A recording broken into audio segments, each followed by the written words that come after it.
Now, let's relax. But I'm excited. I know you're excited. It's been a while. But it's going to be about 10 more minutes before it gets here. Oh, all right. A surprise that was not a surprise. No, I'm just excited to be back. Remember, I wasn't here for the last show before the end of the year. Oh, that's right. Giddles. Hold on a second here. Yeah, we haven't been back. I got to get a feel for this board again. Before we get to that, welcome to the show. It's Erik Nagel. That is me, and that is the program. Phone number is 866-969-1969 if you want to call and get in touch with us. We're giving away more of Opie stuff, which we'll talk about a little bit later in the program here, but that'll be available for good callers that call in. Nice. Matt O.G. Is back. He wasn't here for the last show of the year. You were down in Walt Disney World. I was down in Walt Disney World. And you had a good time, I'm assuming? It was hard to not have a good time. It's Christmas, so it's nice. Okay, well, we'll get into that one second. Okay, all right. Giddles is here. Hi, Giddles. Hey, man. Why are you still not working? I feel like I'm working okay. I don't know about the microphone. But okay. Try that. There you go. How are you? I'm not too bad. How are you doing, man? Good. You were there for the last show. The last show? The last show of 2015. Yeah, I know. You were there. And the person sitting next to you, Lisa Correa, was not. Hello. She was down in Florida as well, different coast. Yeah. She was down in the West Palm Beach area, Miami. Yeah, all over. All doing over the shows, place. Yeah. Busy. Yeah. So we're all back as a family for the first time for 2016. Aww. Yay. So happy. And you just confused me because I thought there was a West Coast Florida. I was like, there's a Florida on the West Coast? It's right below California. No, I just there's two coasts. You're like, oh, from the other coast, and you're like Miami or whatever. I was like, I thought there was like a Florida near California. I didn't know West about. Coast Florida, I think it's what's called the Baja. Yes. Acapulco. Oh, brain's that not whole working. little strip that goes down the side there. But Disney's in the middle. So there you go. So you were actually in the middle. I was in the middle. Yeah. It's true. All right, we're getting way too technical with the geography for all this stuff here. Matt is back. You were down in Disney for Christmas. Yes. Which is something you don't really get to see. Because most people usually go in the summertime. Sure. Or they go when their kids are off school for spring break, which is usually March through May or something around there. You went down during the Christmas season. How is that different than going any other time? I will never, ever do it again, at least for quite some time. It was amazing. Don't get me wrong. I had a tremendous time. Disney knows how to do Christmas. And it was weird because going into Disney, I really wasn't feeling the holiday spirit this year. I think the warm weather was really throwing me off. Warm weather down there. It was even warm for Florida. We hit December. 90 one day. Yeah. Here on the East Coast, I guess other programs have talked about it at length, but around Christmas Day, I think it was like 72. Yeah. It was 72. I was in my friend's backyard barbecuing in shorts. So 72 degrees out, and the whole Christmas season just did not feel like Christmas because everybody was busy. I didn't really have time to sit down and enjoy the Christmas season. Two, it was always warm, and my air conditioner was shut off for the season. When you have the guy come in and they blow out the ducts and they seal everything up and you're good till the spring, you're sitting there trying to crack a window open hoping a fan works. 72 degrees in the middle of December. Yeah, so between that and then like you said, I was really busy preparing for the trip. I wasn't feeling Christmas at all. Like, I couldn't wrap my head around buying presents or wrapping presents and where they were going to be because I wasn't putting them under my tree and I almost didn't have a tree and it was crazy. But as soon as you step foot on Disney property at Christmas time, you cannot help but feel Christmas. It's like instant. Like, you're pulling into the parking lot of the hotel I was staying and Christmas just threw up all over me. And I was like, yay, it's Christmas! Do they decorate Epcot like a giant ornament type thing? They should, but they don't. But there's ornaments It's already everywhere. decorated. They say it's a big snowball. Yeah, Oh. They shine a red and green light on it. But there's huge, ginormous Christmas trees everywhere. Like at every turn, there are giant Christmas trees. So that was awesome. And then I also got there the day after Star Wars opened. Yeah. So Star Wars also threw up on me for the entire week that I was there, and it was amazing. And were you able to see Star Wars before you got there? I did. So I went the Thursday night before I flew out because I was afraid. I was terrified. Because everything would be spoiled the second you got there. That it would be spoiled. But I gotta say, surprisingly enough, there was a ton of merchandise, but nothing was spoilery. Okay. So that was good. But you can feel the presence of Star Wars in that park and all those parks. There, you can feel where the expansions are going to be. You could feel the programming changes. There was a fireworks show in Hollywood Studios that was all done to John Williams' score, which was amazing. That's cool. But yeah, you could definitely definitely feel Christmas and Star Wars while I was there. But I'll never go again that time of year. Like Kylo Ren, like candy cane lightsabers and shit. You'd be amazed, sir. Everything. Oh, man. Everything. That's cool. Did you look for hidden Mickeys? I did not, but my son was obsessed with them, especially at the Osborne Lights. Do you know what the Osborne Lights are? I didn't until I saw the photos. Okay. And then you explained to me what it was. Apparently it's a really big deal, and a lot of people do know about this, but I was not aware. So in Hollywood Studios, there's this whole area that's like a back lot, and it looks like old New York, like old streets in New York, right? And you see like the Chrysler Building, and I think the Empire State Building, and all that stuff is there. And for the Osborne Lights during the Christmas season, there are millions and millions of lights. Like every single building, it's not just like Christmas lights around the windows and the gutters. No, they drape entire strings of lights everywhere. Yeah, they throw up lights. And it was a really big deal this year because it was the last year. That could be a good Christmas song, Throwing Up Christmas. That's what it was. And that was a display on someone's house. And obviously you can't have that on a house and have neighbors that still like you. So that They moved it. It worked for Clark Disney. Griswold. Yeah. I have a question. What is Hidden Mickeys? So Hidden Mickeys... It sounds like an unreleased Bill Cosby album. It's something that's not really important, but when you find out about it, most people become obsessed with this thing. It's been going on for years and years and years. All around the parks, in almost all of the movies, there are hidden Mickey Mouse. Like The ears. 3 circles. Like the 3 circles. Oh, okay. So just like the shape type thing, not like an actual like Mickey figure, just somewhere there is some sort of abstract Mickey that you have to find. Correct. Okay, gotcha. And so during the Osborne Lights in particular, randomly in all these light displays, like there were these little hidden Mickeys. Like it would be green lights as far as the eye could see, and then one little tiny strand of yellow lights in the 3 circles. And like your eyes don't catch it right away, but then once you see it, you can't unsee it. And my son was obsessed with them. He found like 100 of them that night, and it was great. I mean, that part of it was pretty cool. I wonder if there's kids who are like colorblind who just can't see it at Mickey. It's just like some poor, horribly colorblind. I can't see any Mickeys or color. You've seen Tron, right? Yeah. So one of the most famous hidden Mickeys in films is there's a scene in the very first Tron, the old one, where they're kind of showing, it's an overhead shot of the grid, and it's a giant Mickey head that they fly over. But it was a profile shot, so it's the nose and the head. Wow, I didn't know that. I did not know that Pull either. it up. You can't miss it. All right, there's probably a lot of really nerdy people and film buffs out there calling me an asshole, saying like, "How did you not know that?" I had no idea. Yeah. Well, as soon as you said Tron, I was like, "Oh, well, the light cycles are 2 wheels. Like it's easy to make the ears, maybe the face, but I didn't even think of the grid." No, it's in the grid itself, and it's awesome. But yeah, it appears on a bunch of the rides, like in the Haunted Mansion ride when you're going past. Have you been to the Haunted Mansion in Disney World? I've not. Spoiler alert. Spoiler alert. When you're going past the table with the dancing ghosts, if you look down at the table, there's a place setting of 2 mugs and a plate that look like the ears. And it's stuff like that everywhere. Yeah, it's real subtle, especially in the older classic rides. They're very subtle to not mess up the ride, but yeah, you look for them. It's cool. And you fun can to buy do a that. book. There's like a guidebook now. Wow, there it is. We have it up on the screen here. We can't see them on these ones over here, but yeah. Oh, the monitor's not. No, it's just They're not synced. I'll fix it. fix it, Eric. Yeah, so that kind of just adds a weird little element of something to check out. Oh yeah, look at that. Yeah. Oh, For sure. So welcome to the game. So yeah, Disney was insane. That's Costly, I'm imagining. But yes, very, very costly. I got lucky because my family has a timeshare, so that part helps a bit. Was there any cool exclusive Star Wars merch that you got down there that you can't get like outside of Disney this time of year? I got there was an exclusive actually like droid pack. Can you of actually figures that buy I the got. Force? You can. It's for sale in Disney Springs. It's a monthly fee. It's a monthly fee. They had like a giant popcorn bucket that looked like a TIE fighter and a cup that looked like BB-8 that I bought because I had to. And like, there's tons of it. You literally can't avoid it. But it was cool. Does the BB-8 give the thumbs up? Because that would be amazing, but it does not. Oh, it does not. I want a BB-8 lighter now. Yeah. That would be great. Right? A BB-8 lighter that just gives the thumbs up? That'd be fucking perfect. Make that shit. I can't. Let's go, since you're talking about Disney and Star Wars and stuff, let's go to Brian in California. Brian, how are you, man?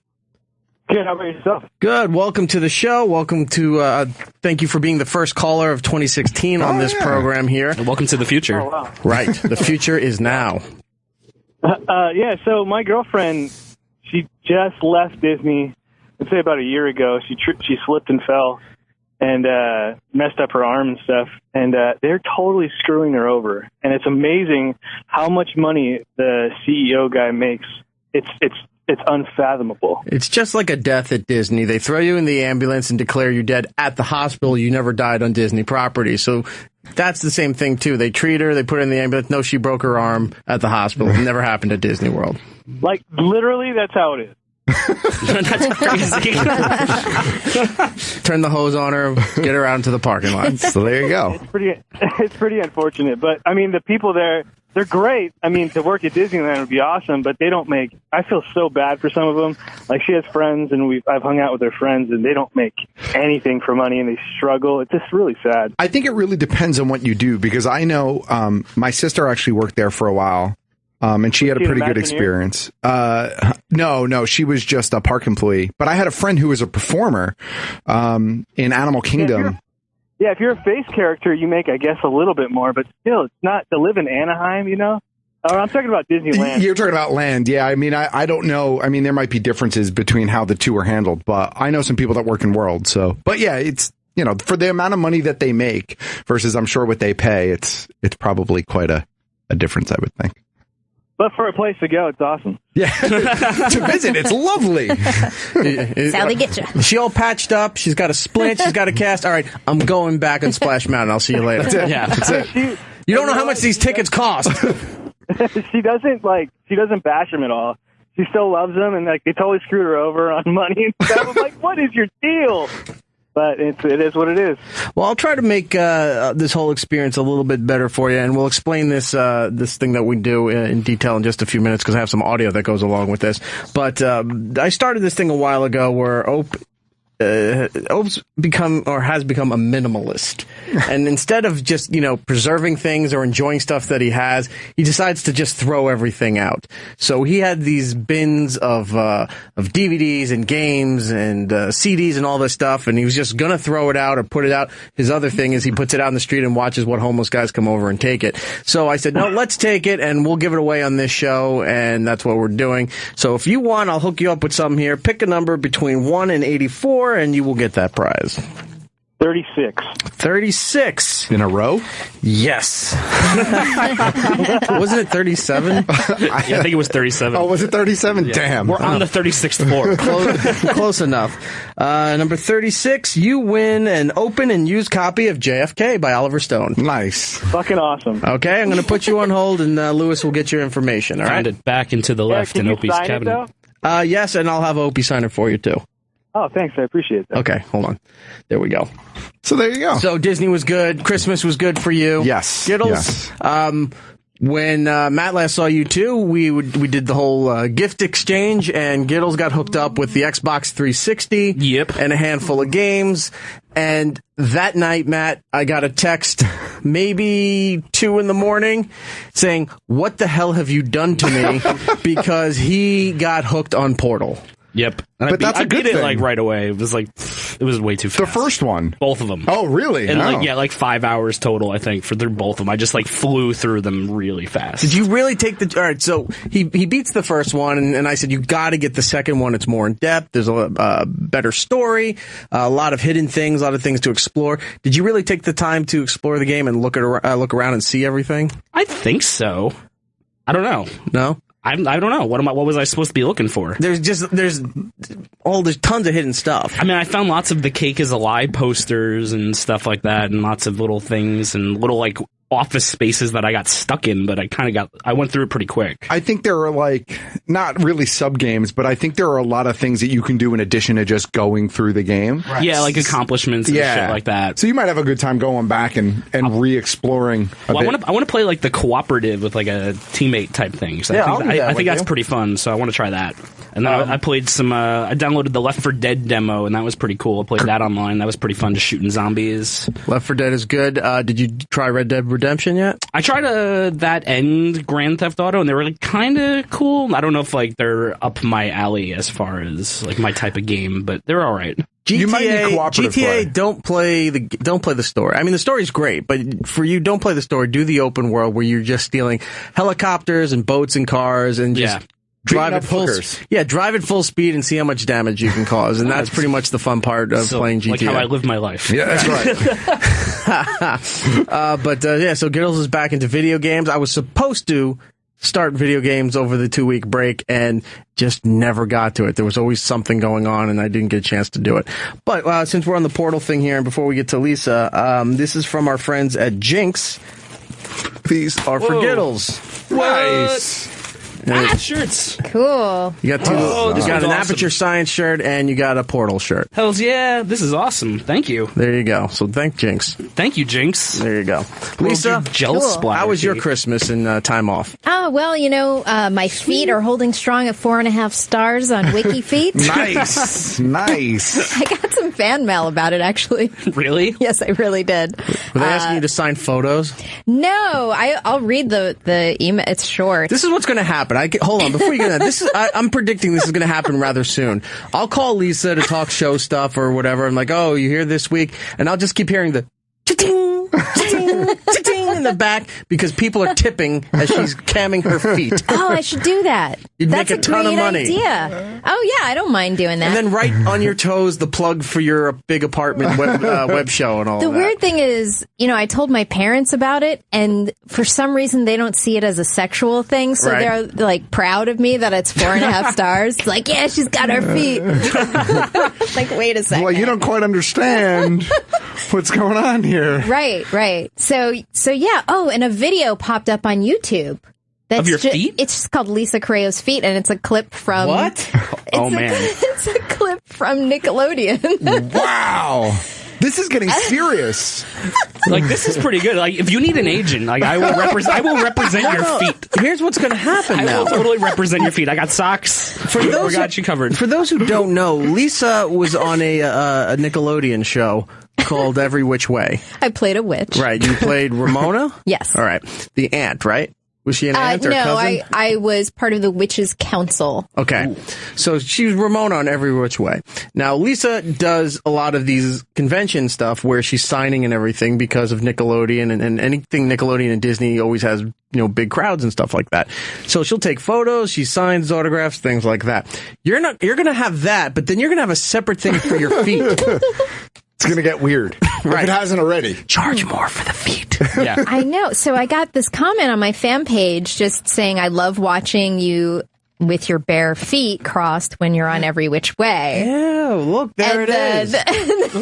What? It's just like a clip. It's just a clip. Yeah, So where are you? Holy shit, look at those feet. Are you in the afterlife or in heaven or something? I was captured and I was a prisoner being held in limbo. And I lost my shoes along the way. Apparently. So the director, I think, kind of had a little foot fetish, too, because he had me put my feet up there. One cue Tarantino. This is amazing. I probably shouldn't say this part, but, like, in between takes, the director would come over and kind of touch my feet a little bit. I'm like, whoa. It's a little... That's who's commenting. He's doing it, like, incognito. I think what you need to do is you need to do your next podcast episode as the Great Apartment Toe and just do it as feet. Like, everyone just does as feet, draw little faces on them, and just, like, talk. I think that's your ticket to socks. Geez. I'm going to tweet this out. Hilarious to me. I just love how the title is Lisa Correa's feet. I know, and it has a lot of hits, too. And they didn't put the extra R in it that Eric does. No, I gave that up. I learned. Yeah, and I got this message, too. I won't say the guy's name, but my name is blah, blah, blah. I live in Boston. I'm 22 years old. I heard you were on Every Which Way one season on Nickelodeon, and I'd just like to say I like your character from the show. By the way, I love your feet and your toes. It's so weird. My teeth hurt. Like, that's cringing. I think it's fucking hilarious. Like, this is just so funny.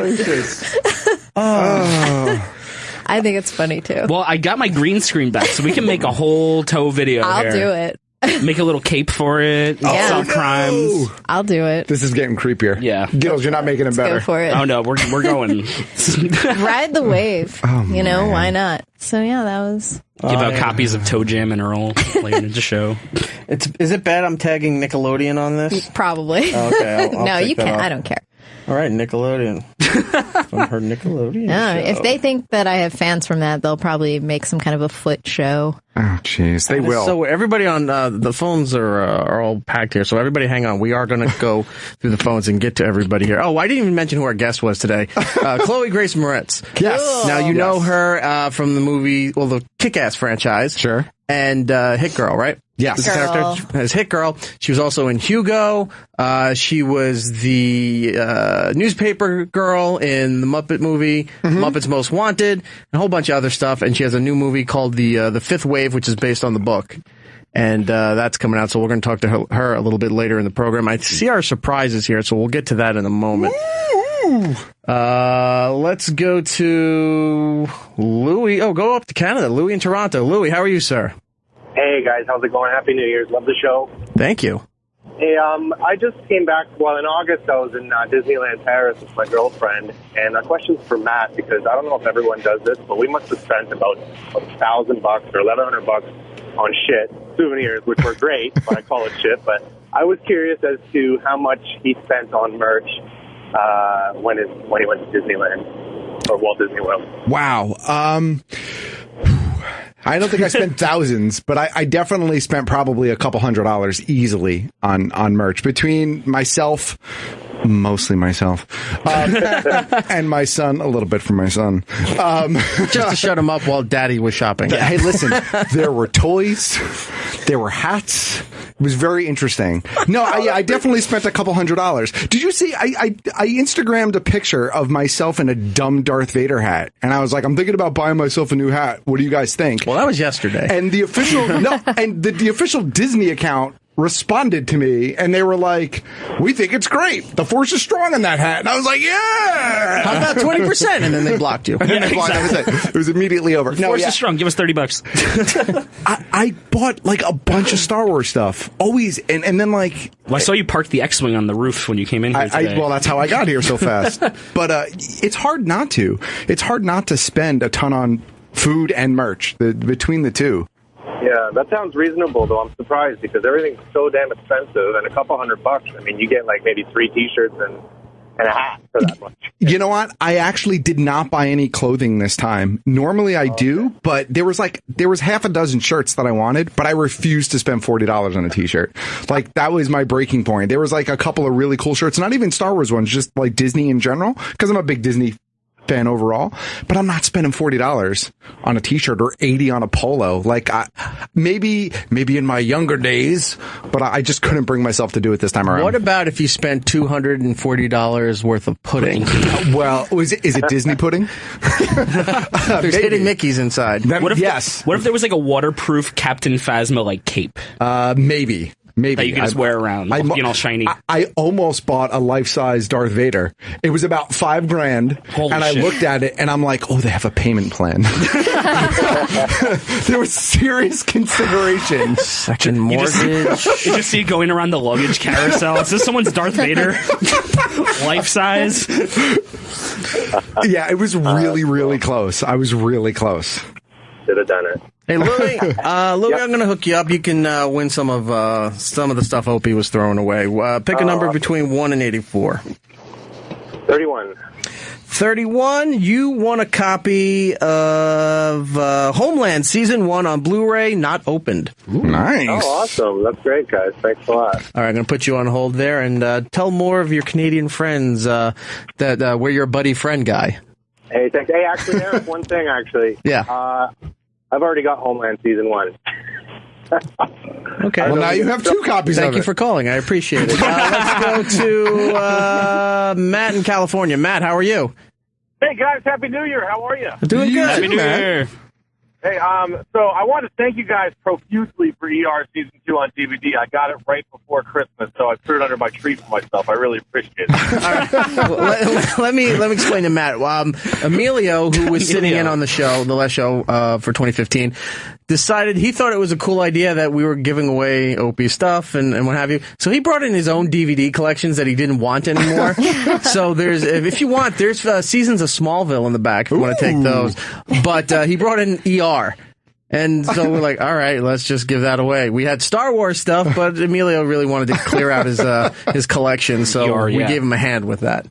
But I had so I ended up. I was like, okay, I'm not going to take the Disney Infinity toys because I didn't have the system. Right. I'm like, oh, I'll get the ER DVD. Wait, hang on. Don't worry about not having the system because our pal Matt OG collects them and doesn't have the system either. That's right. Well, here's the thing. I literally dropped my buddy to the airport the next day, and he's like, hey, I got you your Christmas present early, and it's the Star Wars 3.0 Disney Infinity Edition. I was like, I could have won these yesterday.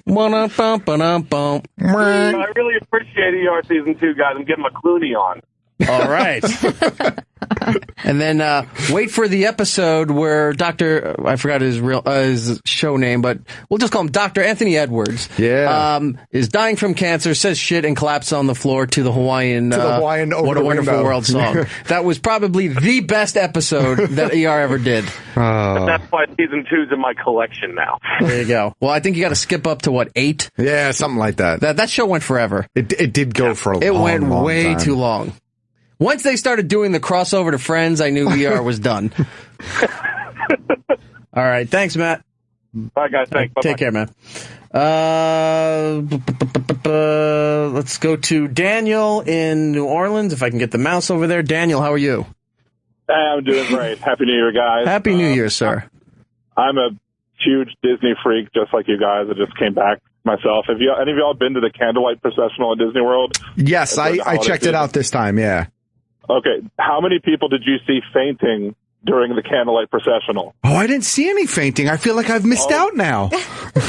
You have. Let me tell you, we're sitting here, all of a sudden, me and my wife are watching, and the guy comes up and pulls somebody off the stage, and the person looks kind of woozy. I'm like, well, that's kind of weird. And then it happens again, and then my wife sees somebody in the front row just collapse backwards, and someone else comes and picks it up. And the greatest thing is, it's nobody else around the person moved. They all just continued singing while this person next to them just passes out. And it's just like clockwork. Somebody else comes up and takes them away. We saw 8 people on our side, and we were all the way on the left. So there might have been a whole bunch of other people on the right passing out too. Jesus. And we posted to Facebook, they're dropping like flies, and our friend who works there goes, oh, it's a drinking game for us. Every time we see somebody pass out. Wow! Was it? I need to go to Disney. This is where you need Periscope, sir. Was it like because of being emotionally moved, or was it the heat, or was it the crowd? Or was there a sniper? We asked one of the employees as we were leaving the processional, and I said, how many people pass out every time? Oh, it just depends how hot it is. Just nonchalant. It just depends how hot it is. Yeah, because they really do pack way too many people in too small of a space for that thing. And the week we were there, it was 85 degrees the entire time. So when were you there? Between Christmas and New Year's. Oh, okay. All right. Yeah. Yeah, so I was there just before you then. Yeah. So yeah, it's crazy how it happens. There you go. We were just in shock. And next time, if we go next time, we'll have to bring some alcohol with us so we can make it a drinking game. So, any of your Disney freak people, do you know about the Target Red Card deal? No. Okay, so if you go to, I do a little blog. Are you a travel agent? You know everything. No. Yeah, I need to go on vacation. A lot of people ask me that. I'm not a travel agent. I do have a site. I'm not going to plug it or whatever, but, I basically where... Tell us about the Target thing, and then we'll determine if you can plug your site. Okay, so you go to Target, you get the red card, which pulls money directly from your checking account or what have you, and it gives you 5% discount on anything you buy, including entertainment cards. So whenever we go to Disney, instead of paying cash for stuff, we go buy the Disney gift cards at Target, and we're saving 5% on everything. Oh, nice. That's smart. So it's one way to go and get money. And then we're annual pass holders, so we get 10% plus the 5%, and then we combine all of the savings all together. And, the last trip we took a trip in November, then we took a trip in December. So on the November trip, about halfway through, I'd already saved $500 on stuff that I would already have bought. Wow. He could buy a T-shirt. And a polo. I know. He could buy that $5,000 life-size Darth Vader statue that Matt's been eyeing. I'm going with this guy next time. My kid does not need to go to college, but I did buy the BB-8 there. The BB-8's from Sphero, the $150 one or whatever. Yeah. I got the annual pass discount, plus I got the Target Red Card discount. So, it's still expensive, but it was cheaper than it would. Well, that's all well and good, sir, but did you buy the bracelet where you can actually use the Force for BB-8? That's awesome. I have not yet. I'll need to look into that. I didn't see that, so I will definitely have to look into that because, I'm a Disney nerd and a Star Wars nerd and just a nerd in general. So. You're a good man, Charlie Brown. You are a good man. Give out the plug for your website. Okay, it's called budgetears.com, EARS, budgetears.com. Okay. Very cool. I'll be checking that out. I'm totally going to check that out. And tell Daniel you heard it on this show. Awesome. That would be awesome. All right. Take care, man. You too. Bye. So the surprise is here. That isn't a surprise. Mike's here from 2SP Brewing. How are you? I'm good, sir. How are you? Good. I had no idea. No, we didn't plan this. He just texted me today. Said, "Hey, I'd like to pop up. I have some stuff for you. Would you mind?" No, come on up. Of course not. He's got something for the guys here. What do you have? I brought up a growler, the Imperial Pumpkin that you guys love. Yeah, now we're talking. Because you're a hero. That's why. The pumpkin beer, of course, we tried not during the holiday show, but before that. Correct. I don't even think it was a beer show. It was just an impromptu thing, right? It's Ken Cage and I came up. Ken came up. So it wasn't for like the official beer show. They just were up here and had it. And Matt and Giddles really enjoyed the pumpkin. During the holiday show, they brought other stuff and didn't have the pumpkin. And this is a great surprise. Yeah, this is awesome. Thank you very much for making the trek up. No, my pleasure. We were going to be up in town anyway, so my wife actually texted me earlier today. She's like, "Why don't you bring up some beer?" I was like, "I was just thinking about it. If I could find some." And I called one of my stores still at a keg on. Right. And I ran down there, filled it up, and brought it up. It's done for the season, right? Yeah, that's it. Yeah. Wow. So this is super left. rare beer. Wow. Dude, this is so awesome. Thank you so much. Rare pumpkin beer. That's what everybody gets excited about. Yeah. But it's so good. It's not just any pumpkin beer. Yeah. Giddles, you don't need a cup. Throw a nipple on that and go to town. well, just hook it to my veins. How you guys doing? We're doing well. We depleted a lot of inventory over the season. That's good. Between December, and we're just starting up again. We've got three new brews we're doing next week. Okay. And just sticking with our core stuff, but then did we talk about the new brews on the holiday show? Yeah, we went over a couple of them. Okay. We had a bunch here with us. You guys had a ton of beer here. There was. That was. Yeah, we did. That was incredible. That was incredible. I don't know how you even got through the point to where I got involved, because those boxes you had were ridiculous. And some of them were some of the best beers in the world, too. It wasn't really, you guys didn't have crap. It was a good spot. time, and I'll tell you this, the company took notice. They were like, "You have a show? Thanks. Year and a half. Yeah. But no, the sales department is finally paying attention now, and they were like, "You do beer stuff?" Yes, we do beer stuff. Yes, we do. So we'll see where that goes in the future. But yeah, we'll do another seasonal beer show probably, March? Should we do it? March, April? Well, you tell us. When's a good time to do a seasonal show? I'd probably break it out like April. Wait till as soon as you guys start thawing up here. Right. I mean, not that it's actually been cold yet this year, but it'll freeze, and then once it warms up, because everybody's brewing, you're going to start brewing in February for the stuff they're going to pull out of fermenter in March, and then they're going to be thrown into containers, kegs, cans, whatever they're doing, bottles, and it'll be distributed in April. And you'll get a lot of spring stuff then. So you could really probably do it at the end of March if it warms up quick enough for you. Right. There you go. All right. We'll plan something for end of March, beginning of April. We'll have you guys back. We'll get Masters of None in as always. And then, I don't know. We'll figure that one out. Do we do another invitation for that, or is this spring summer beer not the big ones to do? Not that I don't love every single brewery that came last time, but I think we should maybe pare it down just a little bit. Nope. Just tossing it out there. Going 6 this time instead of 5. I couldn't see straight. I was pretty drunk.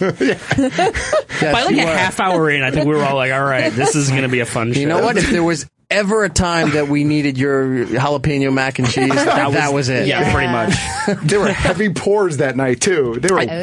I think for April we'll just do a tasting, and then we'll do fall. Will be another invitational, and then, of course, next holiday, another invitational. Yeah, that works. All right, because summer is usually our busy time for con stuff. You can just put it right there for now.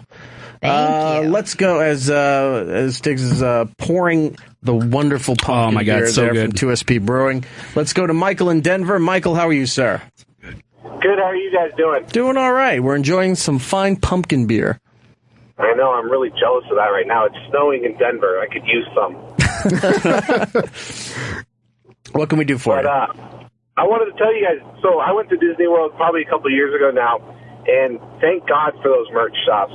My luggage got lost on the way out there, and I was staying at the resort, had nothing else to wear, and I had to go drop a whole bunch of money and kind of fill up my closet with a ton of Disney World stuff. That's not a bad thing. It's Wow. a costly It's a thing, costly but it's not a thing. bad thing. It was probably close to $500 to $700 somewhere in there for all new clothes. And they never found my luggage either, so I had to get a new suitcase. Oh, that sucks. I'll tell you this. Here's a little tip.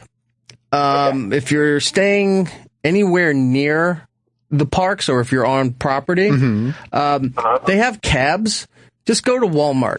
Yeah, it's true. Just go to Walmart, buy a couple pair of Faded Glory shorts or jeans or whatever, some, basic colored t-shirts, and you're good to go. And then this way, you're not buying, I'm not saying don't buy the Disney stuff, but you're not buying it out of necessity, you're buying it out of desire and want. Right. Not, I need to have clothing or I will be thrown out of this park. I look like the biggest Disney fanboy ever. Right down to his boxers. Yep, exactly. And my socks, yeah, everything. All right, Michael. We'll try to cheer up the winter wonderland that you're experiencing in Denver. Wait, Denver has the pot stuff. Yeah, and? Yeah. What are you complaining about? Well, Yeah, Just get some Munchables and sit at home. Light a fire. Did you say Munchables? Munchables.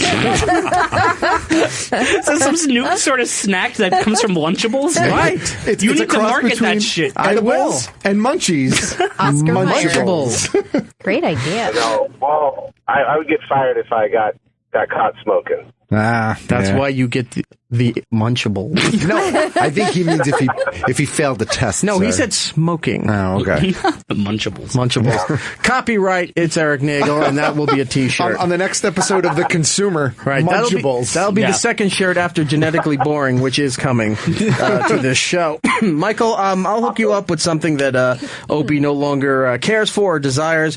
Pick a number between 1 and 84. Let's do number 2. Number 2 is a copy of American Pie, the Ultimate Unrated Edition. It's a DVD, and it's been opened and used. I was really hoping it was going to be a season of weeds. Yeah, that would have been hilarious. Actually, you know what? Scratch that. Yeah. We will go down to number 80, and you can get Weeds Season 1. Yeah, there you go. It's never been opened. We will give you the Weeds, not American Pie.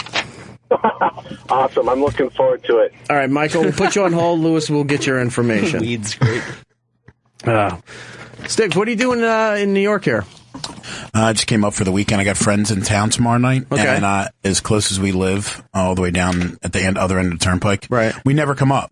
And really, it's been your show the last 2 times where it's so quick up, except for the hour and a half I waited into Lincoln last time. I'm like, this is dumb. Like, we got a weekend. Try the Holland. Yeah, is it better? Sometimes, depending on what it is, yeah.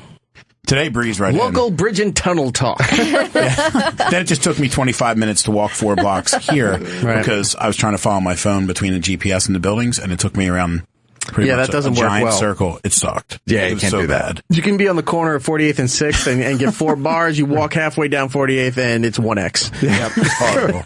It's like, I can't text home. And it also tells you you're like 4 blocks away from where you are. It's terrible. Well, it took me all the way up to St. Patrick's Cathedral, and I'm like, I shouldn't be up here because I'm sure they would welcome the beer. Yeah, but I'm walking around with this growler in my hand, then I'm handing it off to my wife. I'm like, hey, you want to hold this for a couple of minutes? Like, it's 10 pounds. It's dangling off my finger. The priests are coming out and bringing him in like they have to oink the sores on his feet. Like you're a weary traveler. Come in, my son. God bless you. Get the cups. This beer is delicious. It is delicious. Give out a plug for 2SP Brewing. 2SP Brewing, we're out of Aston. It's right just south in Pennsylvania, just south of Philadelphia on 95. Nice. And social media stuff? Social media is 2SP Brewing at Twitter and 2SP Brewing at Facebook. All right. There you go. Check them out. They're good friends of the show. This was very generous and thoughtful for you to. This wasn't something we planned. We didn't ask for this, but the fact that you thought about us, that we do appreciate it. And it's really nice of you. Support these guys, especially if you're in the Philly area, Delaware, 10 minutes just south of Jersey, Philly. all that stuff. Even Maryland, make the trip up there and check it out. It's you'll have a good time. Let's go to Daniel in Arkansas. Daniel, how are you? I'm good. How about you? Doing all right. First of all, I was going to say, Skittles, does he have a blog about all of his recipes? I do not have a blog with all my recipes, but if there's any you would like, I can share some with you. He will dictate it in person right now. I think you should create a blog. Yeah, I should probably make a blog with all my recipes. That's a really good idea. Thank you. And sir, if you say to call it Giddles Viddles, I'm hanging up on you. God. Oh my God! Tender Giddles. Come eat Giddles Munchables. There you go.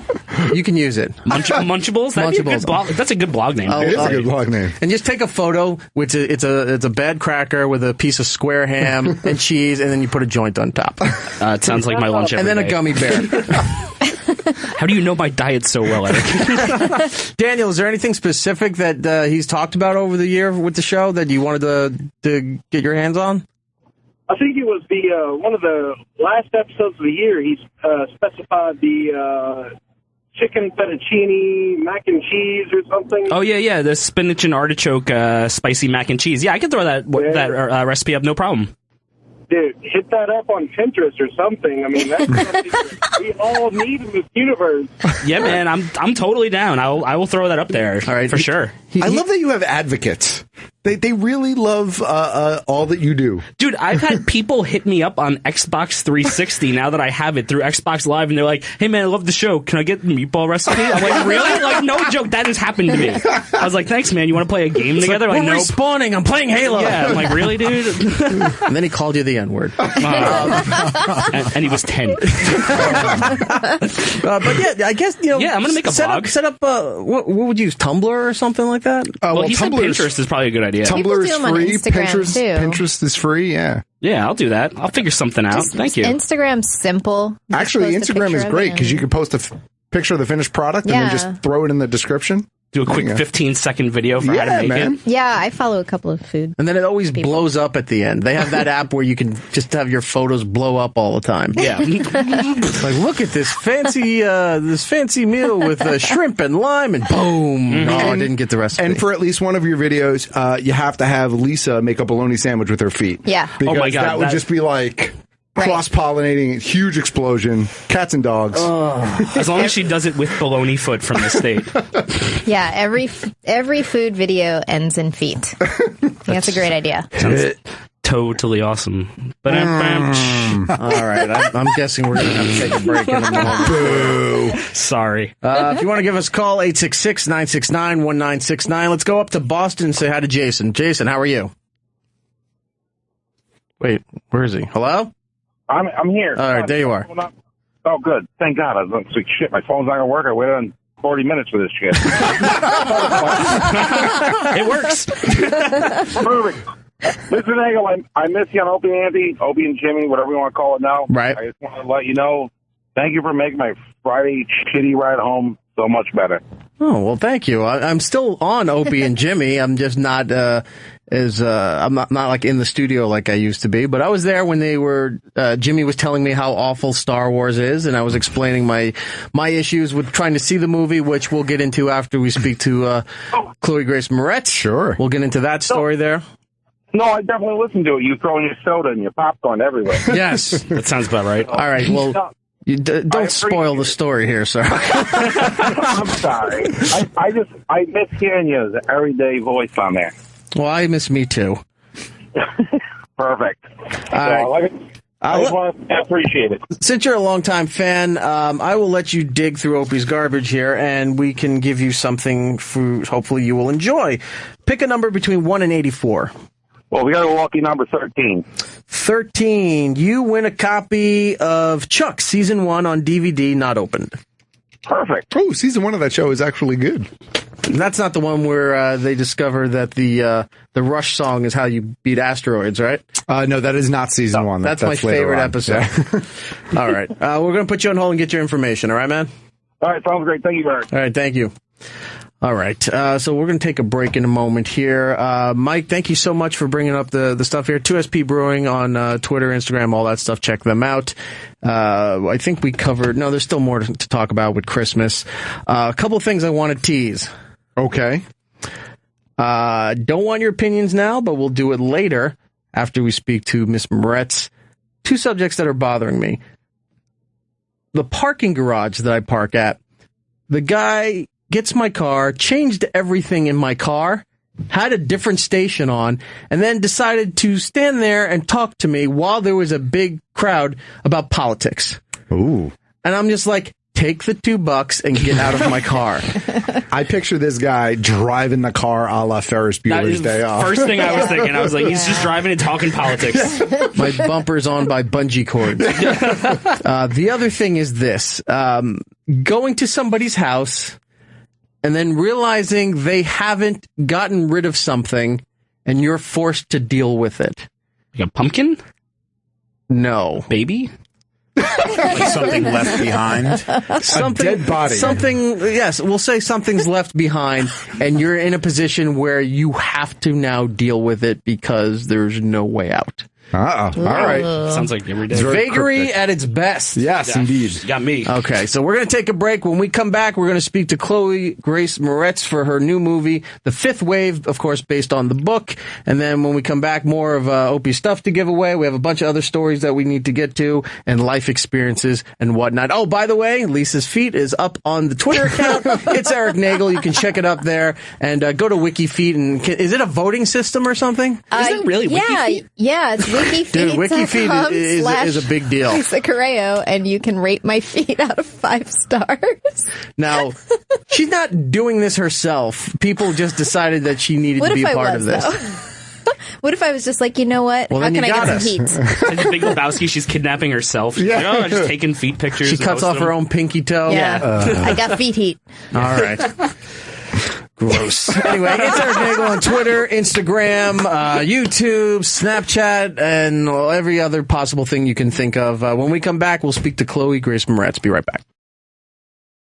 My guest right now has been seen in countless fashion and style magazines, and of course you know her from her roles in Hugo, Carrie, the Kick-Ass franchise, and probably her most infamous role as that of the newspaper girl in The Muppets Most Wanted. Oh my gosh. She is the star of the new movie, The Fifth Wave, which opens January 22nd. Hello, Chloe Grace Moretz. How are you? Just making sure I got the whole name in there. Because 3 names, sometimes you're speaking too fast or not thinking straight that you'll blur it all together and then you sound like an idiot. It's true. And it's not good for radio. You didn't sound like an idiot. So Thank you. Well, there's enough time to change your mind on that. Don't worry, there's still time. How are you? Very well, very well. I'm doing great. I'm just cold outside. Right. New York City's freezing. It's 10 degrees. Winter just kicked in. If you were here last week or so around Christmas time, it was 72. Yep, and now it's 6. Now it's 6. And you're here for your brand new movie, Fifth Wave. I got a chance to watch everything, and it's an amazing movie. It's not just a sci-fi movie, but there's elements of other classic sci-fi films that are blended into this story here. I saw some stuff that was you get a bit of a Independence Day feel for sure with the alien invasion, a little bit of Fallen Skies, if you know that, the Steven Spielberg project, a little bit of They Live. It's not your typical alien movie. Oh, it has a little bit of V too. You familiar with V? It does have a little bit of V. Okay. Yeah, it does. Elements of. Right. So tell us about Fifth Wave here. It's obviously alien invasion. What's going on? Well, basically, the way I look at it is it's about a young woman, Cassie Sullivan, who is your typical, 17-year-old girl who isn't extraordinary at anything. She's your typical ordinary teenage girl. She doesn't have the hottest guy in school. She's not educationally, an honor roll. She's not a sports star. She's just average. And then one day she wakes up, modern day time, right now, as if it was tomorrow, and there's an alien spaceship above her head, and her entire world is dismantled.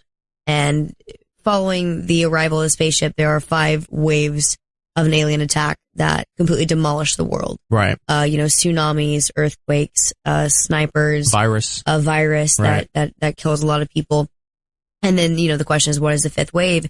And throughout the series of waves, it knocks us back into this almost prehistoric, primal caveman form of living. We lose all touch with our family members. They're pulled away from us in various ways. It ends up being just my brother and I, and then my brother's taken away from me. And I have to make the decision as to whether, to wallow and kind of sit there in self-pity or to pick myself up and kind of become this primal human being that we used to be in a lot of ways. Right. And get the courage to fight for humanity in the sense of finding my brother again. Your family split up, like you said here, and as you revert back into something I would say that a lot of people don't have anymore because everyone's looking at their phones or on their iPads, they're binging Netflix. Instinct. Instinct. You're not really, even on the subway, which is, in New York City, can be dangerous at times, depending where you are. You're not paying attention to your surroundings anymore. You're looking exactly at your handheld device, and the guy next to you could be putting a gun right to your head, and you have no idea because you're on Twitter. So you're reverting back here. Power's gone. All this stuff is happening. I don't know how to live off the land. I don't know any survival skills, and you're picking it up as you go along here.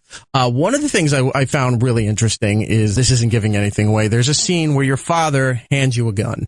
And he's showing you, he's like, this is the safety, this is how you hold it when you're doing everything.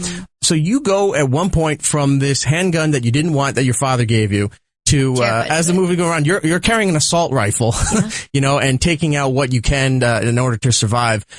Do you have any familiarity with guns? Like, did they get you training? Did you have an interest or something like that? I mean, I did kick ass when I was 11 years old. So I learned to dismantle a gun, put a gun back together, clean it. I learned all about different calibers of rifles and handguns and assault rifles and, semi-automatics and fully automatics. And I know too much about guns and fighting and knives and a lot of things. Have you gone shooting for real? Yeah. You have? Yeah, I actually go pretty regularly to the gun range and just keep my shot up. Did you have an interest in that before? You're saying going back to Kick-Ass, did you have an interest for that, or did it build from the roles that you were a part of?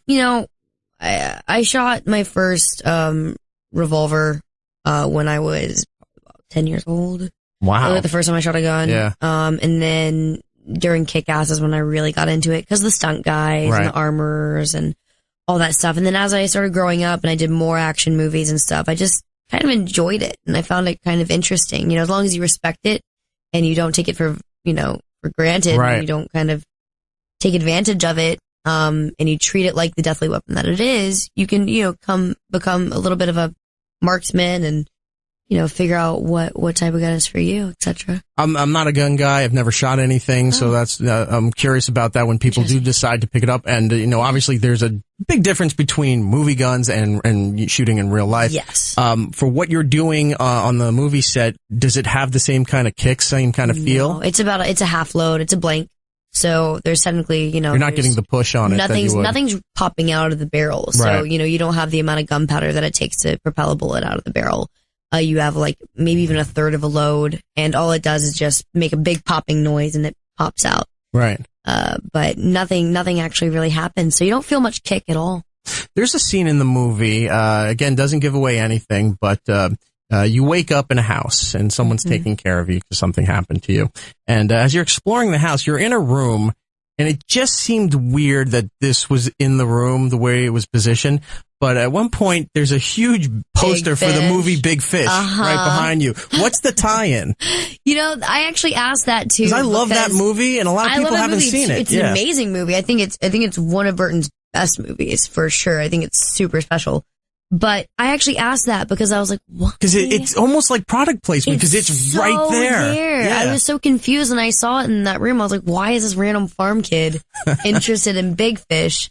But it actually happened that they had some stupid poster up, and the director, Jay Blakeson, was kind of not happy with the poster that they had up, and so he had them print a new one, and he was like, do Big Fish. Okay, so I guess it's just it was just a set choice. Nobody worked on that movie that was working on this movie, or no other tie-in. Maybe there might be a deeper tie-in that I wasn't told, but that's kind of what I gathered from it because I asked him and I was like, that's very strange. All right, because it did take me out from the story a little bit because you don't know if it's going to be a tense scene or not. You're walking around and you're a little suspicious for your safety and where am I, what's going on, and then out of nowhere your eye draws to the center of the room and you see the Big Fish movie poster. I'm like, what am I missing? You see Ewan McGregor's face in your head and you're like, what? Like maybe you cross paths with them in the woods while you're running this way, he's going that way to try to find his dad.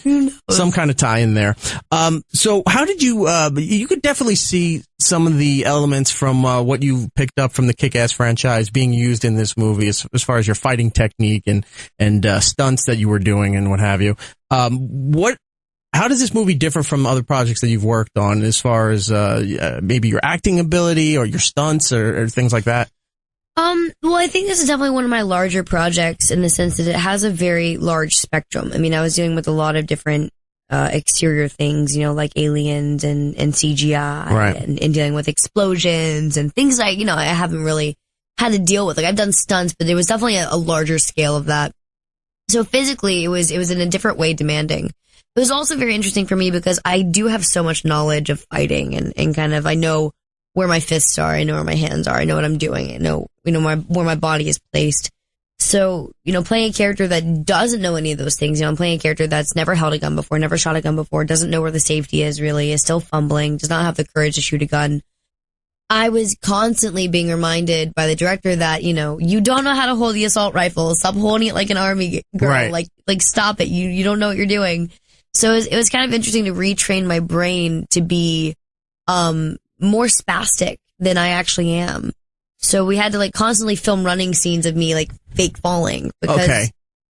You saying that, let me ask you then, there's a scene where you're injured, okay? And you decided I can't sit around here. I have to go find my brother. And you get up.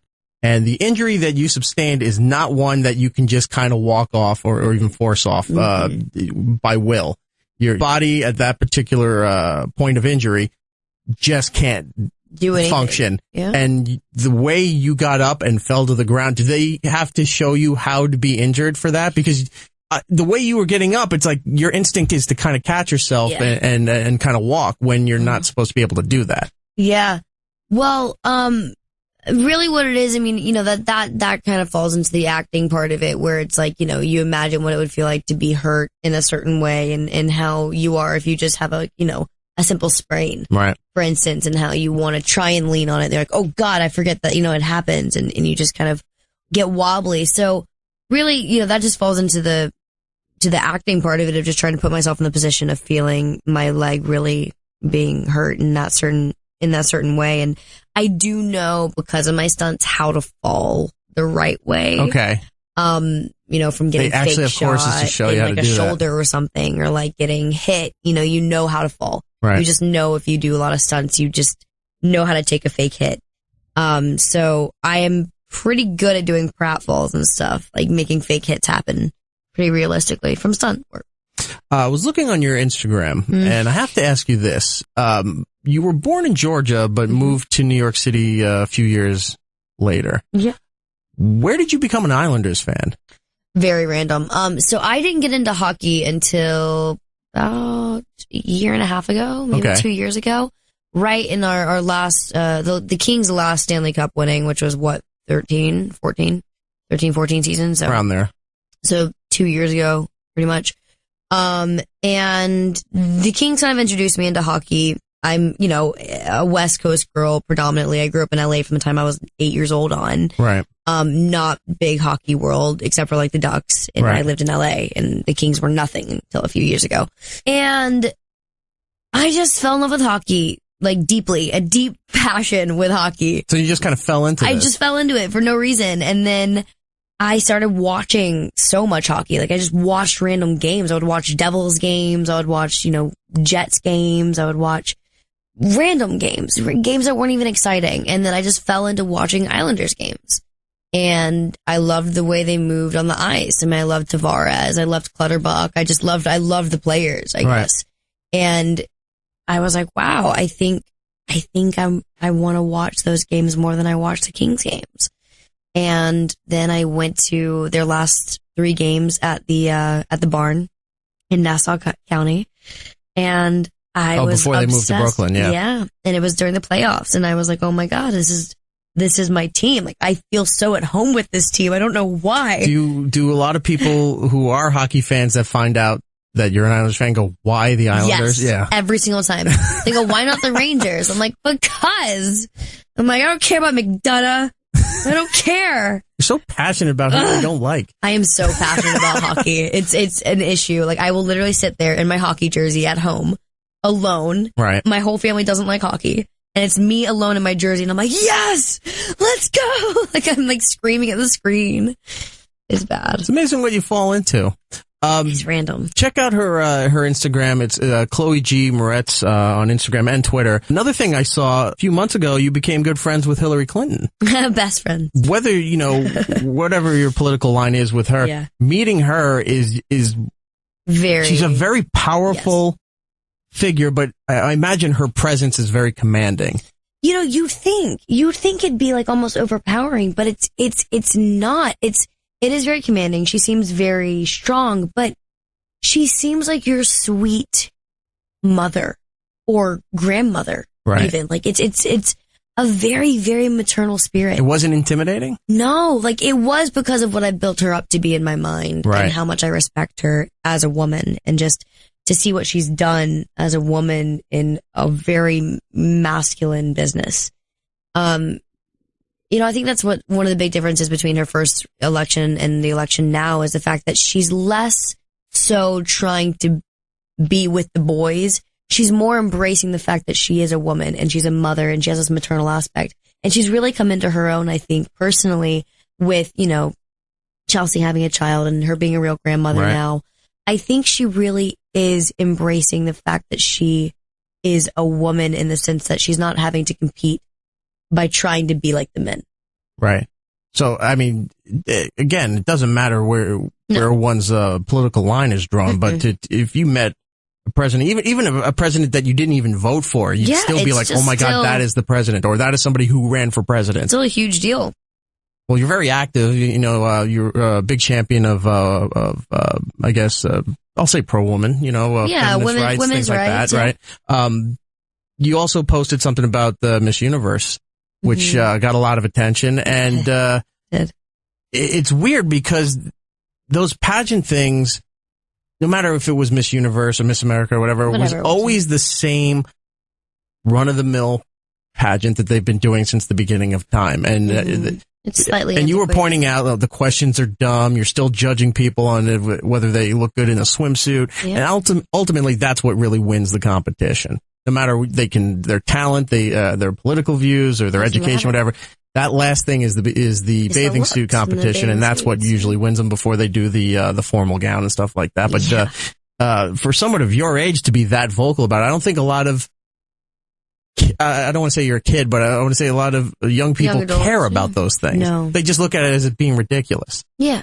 Is that why you favorited the Amy Schumer thing too? Her pageant skit? Yeah, exactly. So on the nose, right? It's so on the nose. It's so specific. I mean, it's just, I enjoy when people in my industry, especially women and young women and people like Amy Schumer too, is that if you have the ability to speak up and you have the ability for people younger than you or even older than you to look at what you're saying and just hear it, whether you respect it or not, just to see it in front of their face. It's nice if you have that platform to use it for the betterment. And you're doing that. And that's the way I look at it. It's like, yeah, I might not be right about everything I say, but at least I have a point of view. And that's how you feel. You know what I mean? Right. And that's how I feel. And I was I felt very passionate about what I was saying. I'm a very passionate person when it comes to my points and stances and different things. It's just part of who I am.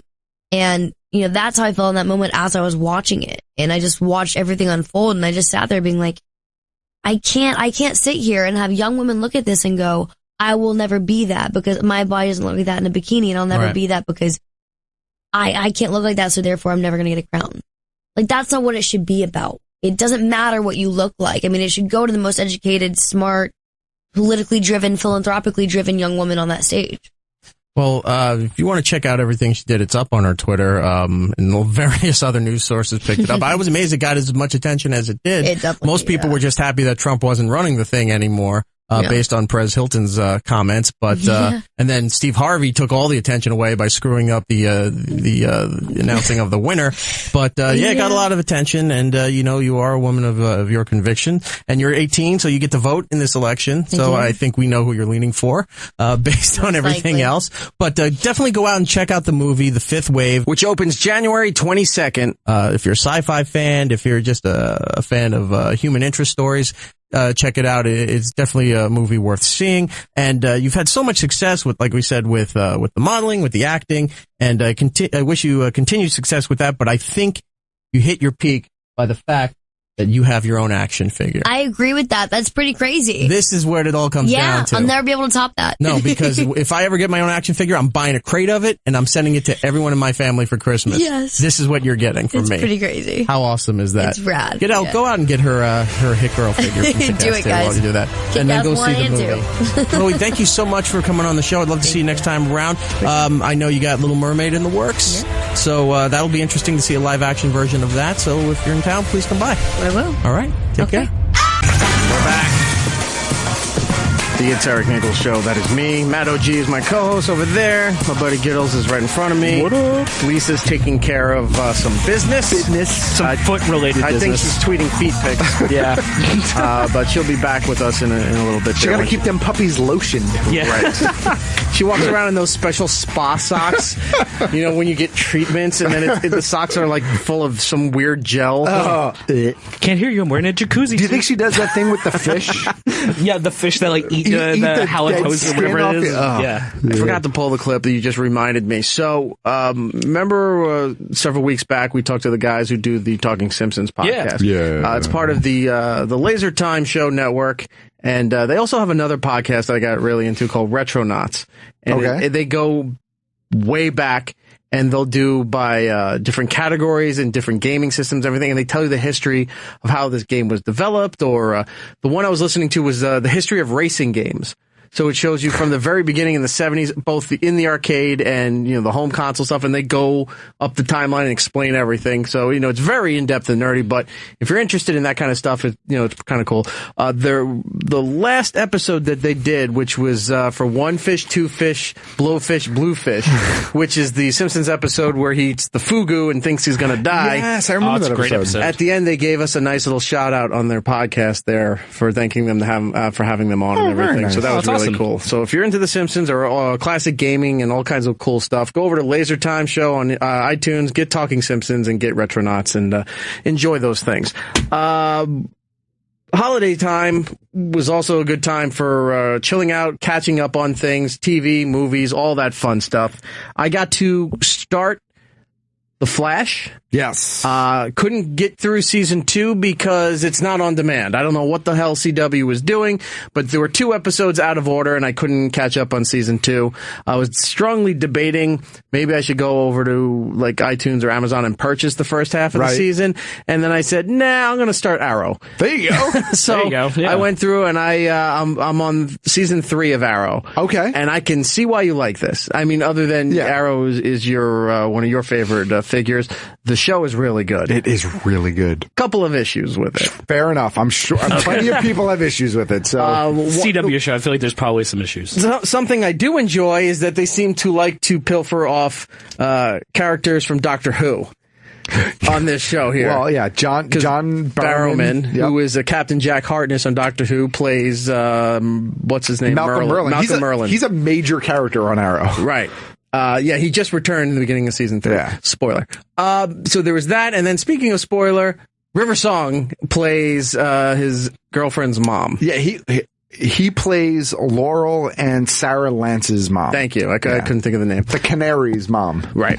No, Canary is Sarah. Correct. And Laurel is just the girl that Oliver was seeing, decided to cheat on her with his sister. Right. And it's just a weird, fucked up family situation on all accounts. Keep watching. Here's my problem. All right, the family's all kind of fucked up. The Queen family, the Lance family, everybody's family's all messed up. My issue is he is impressive with his fighting skills and the arrows and stuff like that.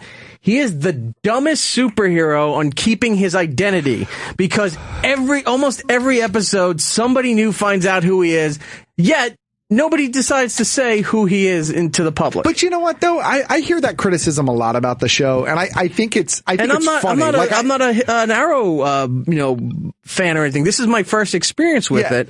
So I'm not like the diehard fan who can nitpick and complain on all these things. This is just something I blatantly noticed, and it was driving me nuts. But really, the only people that kind of know his identity are the people that are already in his inner circle, right? Which are all the other members of Team Arrow. Anyone he's fighting. Yeah, but the bad guys, but you know what? Historically speaking, I kind of feel like bad guys know who the superheroes are, and they don't share that information because they want to be the ones that take down the superhero. Is he the girl all the bad guys want? He is. No, but I feel like there are villains that know who Batman is and stuff like that. So Lex Luthor's like, fuck Clark Kent. Not only that, but I think it's only a matter of time before he just, on the show, he just comes out to the public that he's fucking Oliver Queen and I'm Green Arrow and fuck your mama. And that's the end of it. Like the end of Iron Man. Like, oh yeah, I'm Iron Man. Yeah, exactly. Exactly. And my house, boom. But, I look at that's a valid criticism, I guess, but you have a certain amount of suspension of disbelief. Look, it's not my normal thing where I'm trying to tear down something or what have you. I really do enjoy the show. What does take me out of everything is the fact that everyone seems to find out who he is at all times, whether their family that he's trying to keep hidden, it's friends who wind up finding out because he has to do it in order to save their lives. The people he's fighting, every bad guy that he fought has found out while they're fighting who he is, and yet has not exploited the fact that they know who he is. But again, it's that weird thing in comic books where there's this kind of almost mutual respect between villain and hero. There's this weird, because the villain wants to be the guy to unmask him. They want to be like at the end of Scooby-Doo, be like, I would have got away with it. It was old Mr. Withers. Like, Exactly. Confounded Arrow! Yeah. And, look, a lot of people have that criticism, and I'm not even saying it's wrong, but I think that's just part of the suspension of disbelief. Look, fucking Superman, nobody knew Clark Kent was Superman because he had on a pair of glasses. Right. That's it. For real, that was the only difference. His hair didn't change. He had a cape and glasses. Hang on a second. He disappeared the equivalent of peekaboo to a kid. Hang on a second. Matt, take off your glasses for a second. Holy shit, it's Superman. See, exactly. Matt was Superman. He's the monarch. You didn't know all along. Well, that means you're Dr. Girlfriend. No, that's the monarch. I know. But she talks like this. I can't talk like that. I mean, in a comic book show crazy. or movie, suspension. A little bit of suspension of disbelief is needed. One other thing that was bothering me. So throughout the course of Arrow, and it's in the 4th season right now. Correct. So if it's spoiling stuff, tough shit. Go watch it. Yeah, just whatever. So every now and then they do flashbacks where he became the person who can fight and do archery and pretty much who he is today because of he was on a yacht that may or may not have been sabotaged, but it sunk in the ocean. He wound up stranded on what he thought was a deserted island, and turned out some weird military rebels on there. It was off the coast of China, this whole backstory. So for 5 years he was dealing with this bullshit before he came back to his family and society, and everyone's like, oh my God, he's not dead. They do the flashbacks as cutscenes between the current story, and eventually it would all lead up. This is feeling very lost. And then when all of a sudden there's an island, oh my God, there's a submarine, there's a clipper ship right there, and I'm like, oh, the ship's getting destroyed, now what's going to happen with this? I'm like, this is turning into Lost, and I text Matt while he's in Disney, I go, is this turning into Lost? No. And he goes, what are you talking about? And I said, Arrow, there's a submarine, there's an island, he's going back to the island. Each season, he was on the island for 5 years. Each season is tackling 1 year of his time on the island, as well as 1 year in the present tense. Okay. So you have at least another season of backstory to catch up. But it really does really what it does is it kind of gives you the origin of the Arrow without wasting 5 seasons on the island of him becoming the Arrow. Like, it kind of goes through those motions. Yeah. And I don't do this on purpose, but I know this has to annoy you, and Matt has been very kind about this stuff, but I ask Matt what would be dumb questions to people who read comic books regularly and things like that. So there's a character on there named Roy, and you see the development of Roy, and then Arrow brings Roy into the fold. His name's Roy? His name's Roy, and then his brother Roy too, Dave. And so he's dressed up finally in a red hood and garb and all this stuff, and has Red Arrow. So I kept saying, I've been watching this for a while, and I really don't... What is Red Arrow's name? And he said, Red Arrow is not the guy's name, it's... Arsenal. I'm like, I've been calling him Red Arrow this whole time, and I know this is driving Matt insane, because this is like if he's asking me dumb Simpsons questions, I'd be... Who's not Homer? Right. Who is this Smithers guy? Yeah. And so this is Matt's thing, and I know I'm getting everything wrong when I'm asking him these questions because I'm not understanding some of this stuff. So in the comics, Roy actually started out as Speedy, who on the show is actually Arrow's sister.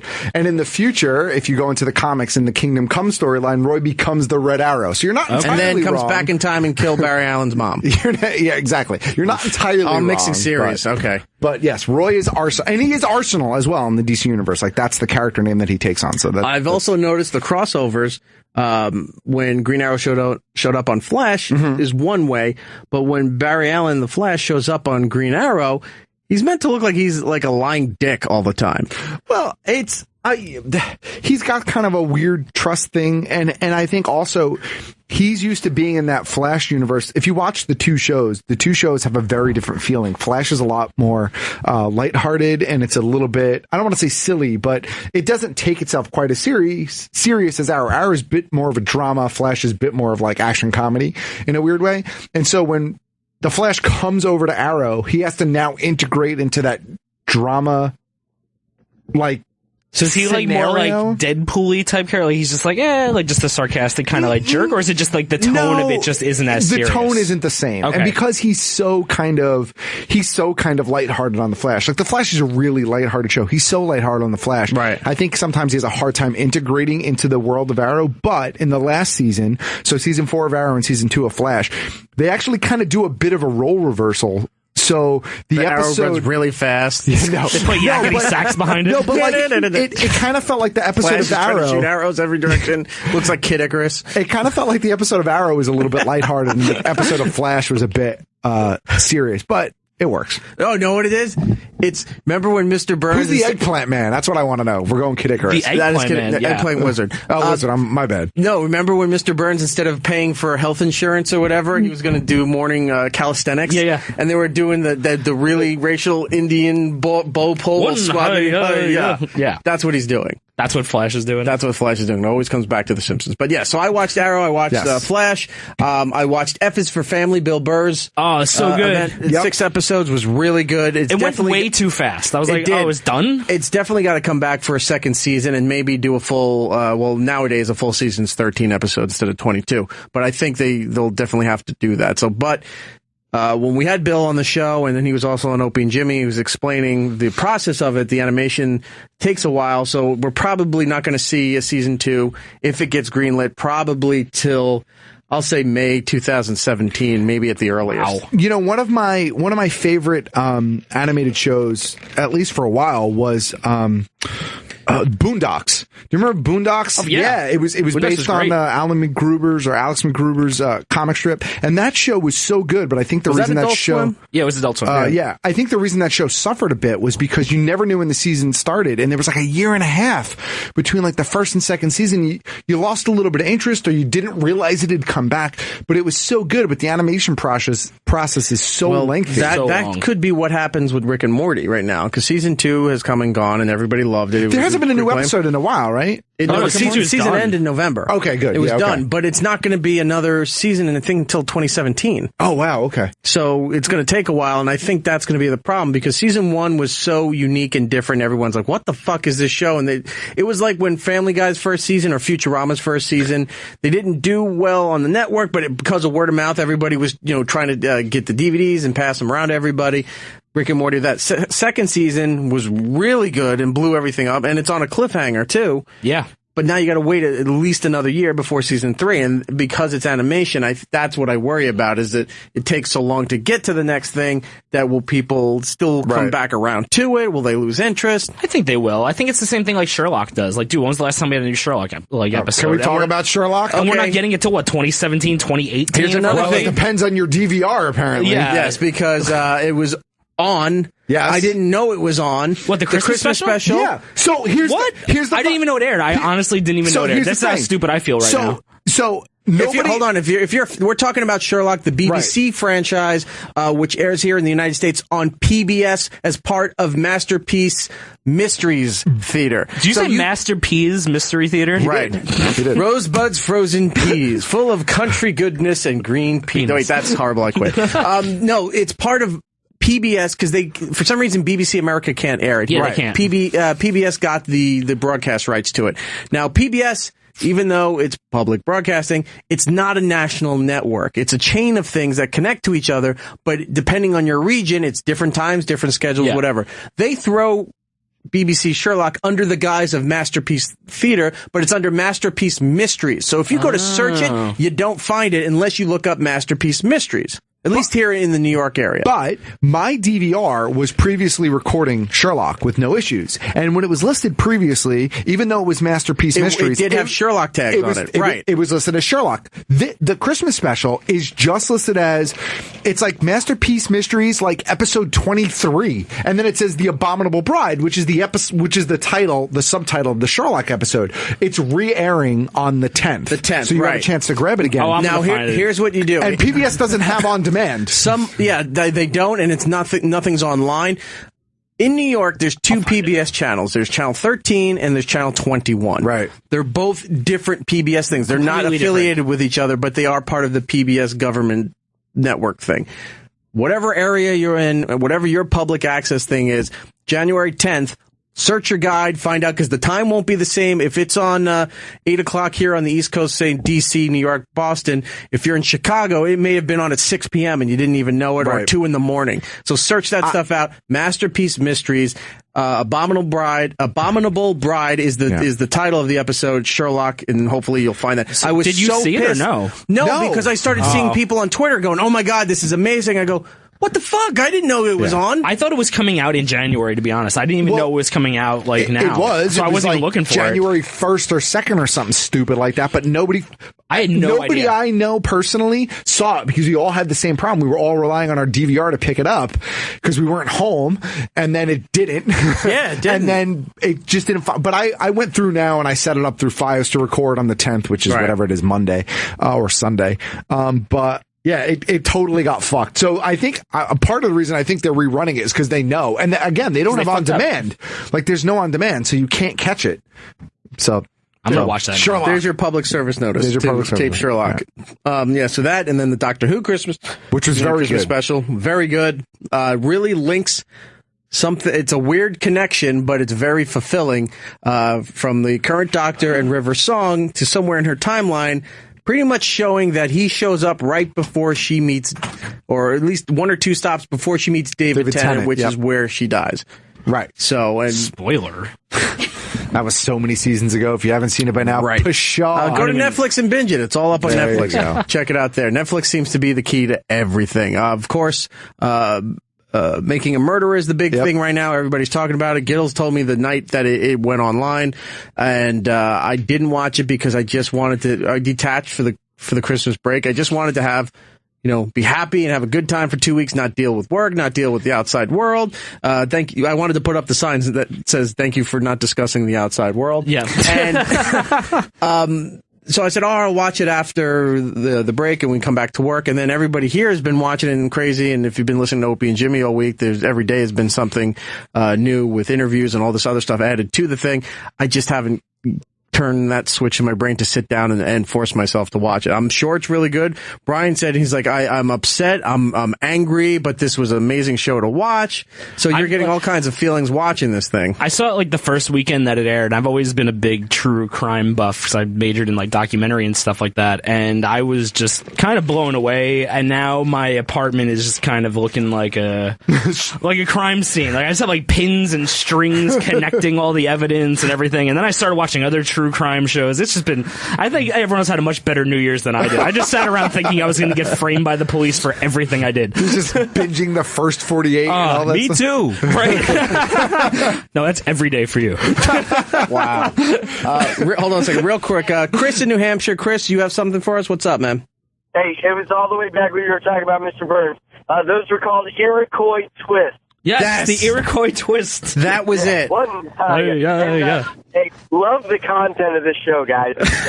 I'm really enjoying it. Thank you for being for picking up that really obscure and pointless reference to The Simpsons. I'm going to have you win something off of Opie's list here. Pick a number between 1 and 84.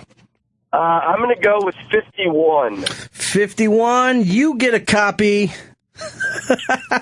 of the PlayStation 3 network demonstration Blu-ray not opened. The what? Apparently, when you got a PlayStation 3, they gave a Blu-ray that shows you how the network works. It's like a tutorial.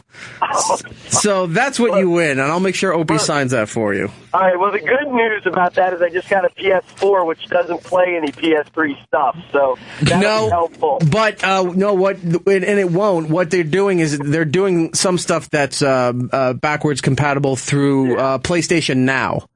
Yeah, PlayStation Now. It's a slow rollout. It should have been, on the forefront of when they were putting out the 4 2 years ago. But if you can do all the old games through PlayStation Now.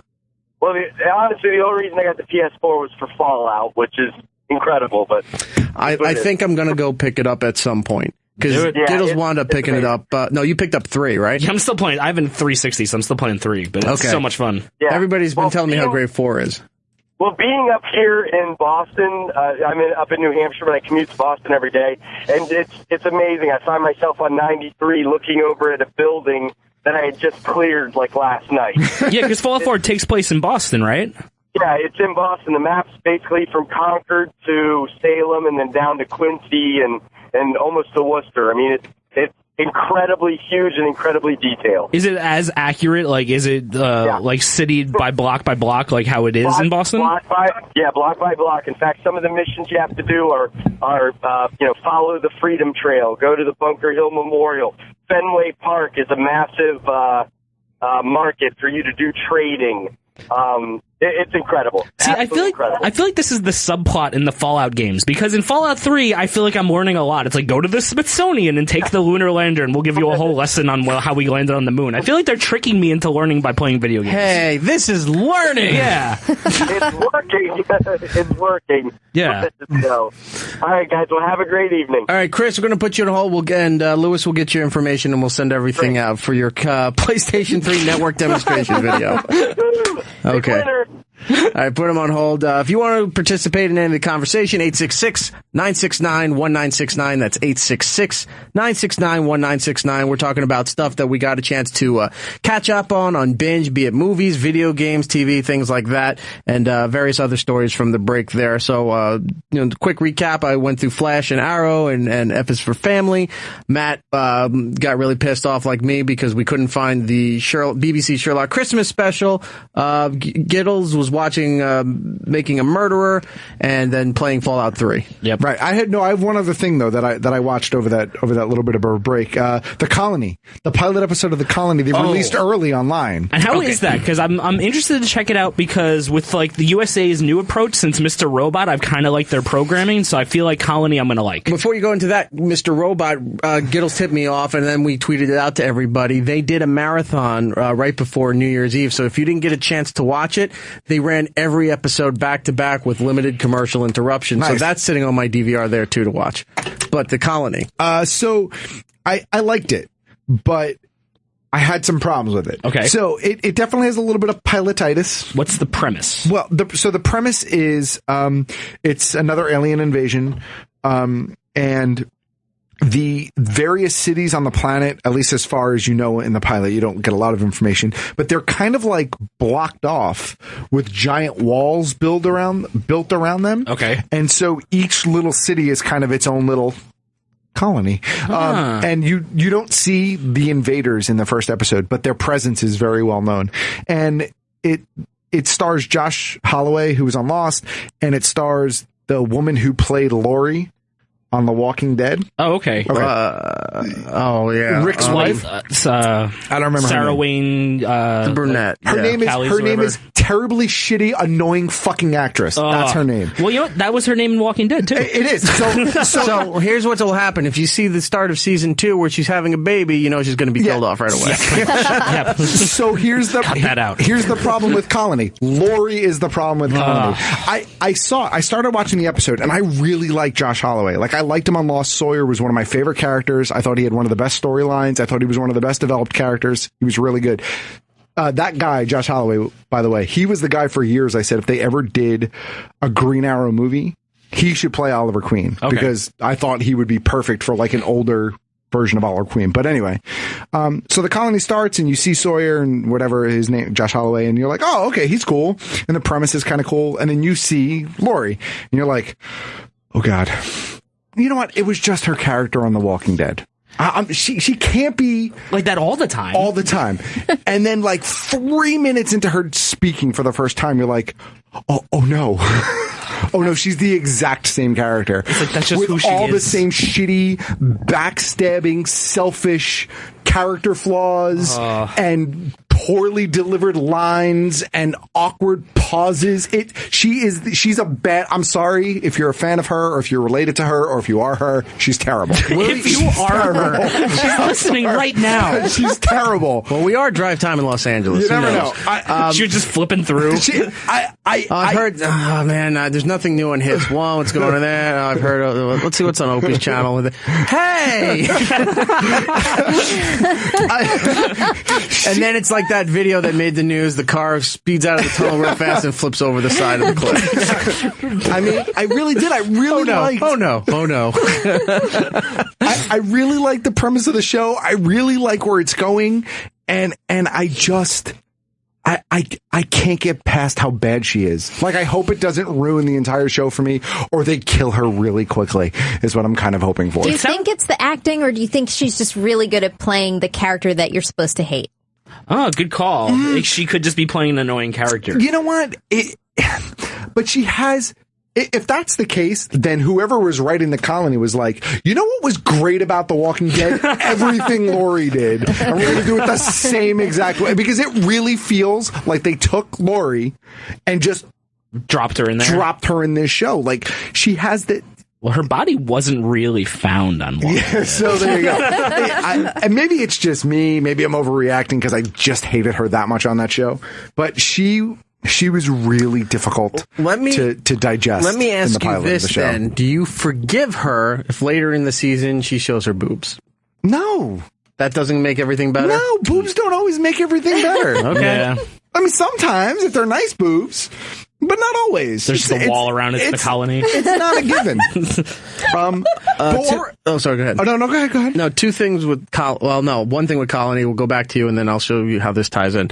Colony was one of the shows I was scheduled to do one-on-one interviews with at Comic-Con in San Diego. Right. Then it got changed when I got out there that it wasn't going to be one-on-one, but I would be on what they call the press line. Now, for those who don't know, if you're in a banquet room or a convention room or something in one of the hotels, they line up all the media that they feel worthy enough to do video and direct interviews with these people, not the round tables that they come and sit down and bloggers and lower magazines ask questions trying to get their themselves heard. But you can get one-on-one with the people there.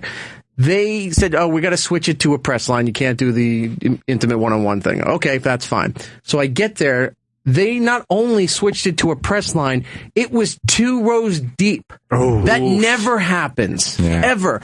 They really screwed this whole thing up with doing the press line. So they showed me where my spot is, and I'm like, okay. And then I think I had Dish Nation was next to me, and TV Guide, and all those people there. Then there's a row behind us where they said, well, when you ask your question, can you move out of the way so that the person behind you can come up and ask a question? I'm like, no, I'm not moving. All the guys with TV cameras from bigger media outlets, Extra and Entertainment Tonight and those things they're set up with their guy. And you know how those things go. You never see the interviewer. They'll ask the question and then they just show the clips as part of whatever they're doing on the show. Right. These guys are mounted with tripods, heavy cameras, battery backup, sound booms, all that stuff. Can you just kind of tilt it to the side a little bit so that the guy from, whatever blog can come in with his telephone that's recording on some kind of wave app and ask a question and get the fuck out of here. And then they were almost an hour late. Now, I'm not blaming the cast on this stuff. It was just the scheduling and this was handled poorly. I called Roland and I said, does this ruin a relationship that you have? Because this is horrible. I'm going to bounce. And so I explained it to him. And he goes, no, get out of there. Don't waste your time there. I'm like, okay, good. And we left. But I saw the first episode back in the summer when they handed everything out, and it looked pretty good. disappointing to hear that Lori's going to ruin this for everybody. I honestly think you should watch the first episode. I actually really did enjoy it. I have my legitimate concerns that she's going to be really hard to swallow week to week. But I'm going to go back when it actually airs and watch it because I kind of like the concept. Is it different than that other like alien invasion show that was on like TBS with like the aliens and they're like kind of like enslaving people or whatever? It was like that Spielberg show. That was TNT. That was Falling Skies. Oh, okay. Yeah, that was like with the Noah Wiley. I heard that was great until the end. Oh, okay. And I didn't watch Falling Skies. It's one of those shows that's like, I watched like the first two episodes of it, and I didn't really like it that much, so I didn't know if this was similar because it was like aliens and nothing has been evil. as good as V. You know what? Really? I gotta be honest with you. Even the relaunch of V, I really liked. Thank God you're not serious. She's giving that credit. The original V? You trapped What? me. No. I liked V. And I liked the relaunch too. You liked the relaunch? I did. I liked the original one. I liked the relaunch. I liked the original one because, I was a little kid when that came out, and at the time people loved it. And then it was very campy. It was early 80s effects and things like that. But then it grew a following because it was so campy, but people liked how it was and could look past that. And I grew to love the whole thing. For those who don't know, V is about these Martians that look like people that come down to Earth. And then Lizard people. And then Lizard people, right? And then Louis C.K. says that to Donald Rumsfeld, and all hell breaks loose. And then they make V with the girl from Firefly and Miranda Stargate. Picard. Yes. Yeah. Her. And it was good, but then a couple episodes in, I was like, I can't watch this, and then it got canceled, right? It did get canceled. It was also what's her name was on it? Supergirl from Smallville, Laura Vandervoort. I thought you were going to say Lori from Walking Dead. No. She Thank just God. showed up. But moving away from the colony for just a moment, something I tried really hard to watch, but wasn't able to. Thank you, United, and your shitty in-flight entertainment. But I have to go back and find it now. It was Attack on Titan, which was, do you know what Attack on Titan is? That was the animation, right? It was it was a manga first and then an anime, and then they did a live action movie of it. And it's, it's all subtitled. It's all Japanese. It wasn't an American made film, but I probably got through about the first 30 minutes, of the live action movie. And the reason this ties into Colony, because it also takes place behind a giant wall to keep the Titans up. But it's called the Great Wall. I got about 30 minutes into the movie before I just couldn't watch anymore because of the in-flight entertainment kept like crapping on me. But it was really good. And I hope it's on Netflix. I haven't checked. Whoa, but look at that. it's pretty badass. That is cool. It's pretty badass. Hey, it's a Joker. I was going to say Joker. It's a Titan. So I tried to watch that, but I wasn't able to. Give us a kiss. Sorry, we're looking at a visual that makes more sense to us than it does. It looks like Cher crossed with what's his name from Aerosmith. Well, they're these like weird Steven Tyler. They're like these weird evolutions of people that they're like Titans. They're these like huge, tall monsters that like giant Snokes. Kind of. Did one of them crawl out of a well? I don't think so, but they kind of look like they may have crawled out of a well. TV. But one of them was crawling. No, there was a well before it came out of the TV. So there you go. No, the TV was first. All right, so screw United. They're not a good airline anyway. But no, but I tried to watch Attack on Titan and I wasn't able to. I don't know if it's on Netflix. I kind of hope it is because I'd like to finish it. But taking one step back to the Colony, and you said how Lori ruins everything. I watched something for no legit reason other than it came on, and it's one of those things that just pulled you in, and I sat down on the couch and wound up watching it because I never would seek this out. And not only did I watch this, I watched it the replay right after, and then I watched it again the next day for a total of 3 times just to find out why I hated it so much. Which? A movie called Real Steel. With Hugh Jackman, Rock'em Sock'em Robots, right? So, which is not a bad, premise and everything. And it's a terrible, it's a horrible premise. It's good. So I'm looking at this, but I'd rather watch Robot Jocks. I'll watch that. You remember that movie? Yeah. I'm watching the movie. And I'm like, wow, this is not good. And the action stuff isn't bad. It wasn't as brutal as I would liked it to have been. But I was like, all right, it's not too bad. But I can't pinpoint why I hate this. And then around the second viewing of the movie, I started to wait. I'm like, well, this kid's driving me nuts. The story's a little weak here and everything. By the third airing, I go, holy crap, within the first half hour, I'm like, the kid. The kid ruins this movie. I want to kill the kid. The kid's dancing. He's teaching life lessons to his estranged dad, Hugh Jackman, showing him how to be a parent and be an adult and be there. And he knows everything. And it's like, I would just beat the shit out of this kid. Program the robot to accidentally step backwards, while you're in the room or something, and then you come out and you go, "Oh no, my boy! I'll call the cops." Wipe him off the robot's foot, like trying to get gum off of it. Yeah, right. But if you watch Real Steel, I don't recommend it. What was that endorsement? But yes, I do recommend watching the movie. Just for the fact to focus only on the kid and see how long, one, you can last, and two, if the urge to kill is rising as you're watching this kid. I had to post his photo on Instagram, E-Rock Radio on Instagram, and verbally tell the world this kid ruined this movie because he's doing dance moves while fighting, and he's just obnoxious. And any other adult, even the evil Japanese guys, should have just took a sword and off with his head. Oh, wow. This kid, and I'm glad I haven't seen him in anything since. That's really harsh and personal to take this thing to, but that's what I'm doing. That kid ruined that dumb movie. Dude, that's how I felt about that Welch's grapefruit juice girl. Like, she'd be like, I hated that fucking girl. Like, everyone thought I was a lunatic because I wanted to strangle the Welch's grapefruit juice girl, but I hated that girl. I don't know why I know this, but they replaced her with the kid who became Spanky when they redid the Little Rascals movie in the 90s. But I remember the little girl, like, she's wearing a dress like Lucy Van Pelt from Peanuts, and whatever. Can we bring that up? Let's get angry. Oh, I used to get so angry at that commercial. People would just like come in there and be like, "You're really angry at that Welch's grape juice commercial." I'm like, yes, I am. I saw a terrible movie over break. Which was? I found a rip of Gem in the Hologram. Oh, I'm so sorry. Can I borrow that? Gem in the Holograms? I want to. You know what? Like, I'm gonna say it was a pretty bad movie, but there was a subplot about this robot who was solving mysteries. That's the one, right? What? No, it's the one above her. Oh, that one? No, the one below it. Sorry, That's what I'm saying. Yeah, that fucking That's kid. The one. Yeah, okay. I'll set this up while you go ahead with the movie. But yeah, no, Gem in the Holograms, it was really bad. It started off, I couldn't even tell if I was watching a movie or just like some shit that somebody shot on their cell phone.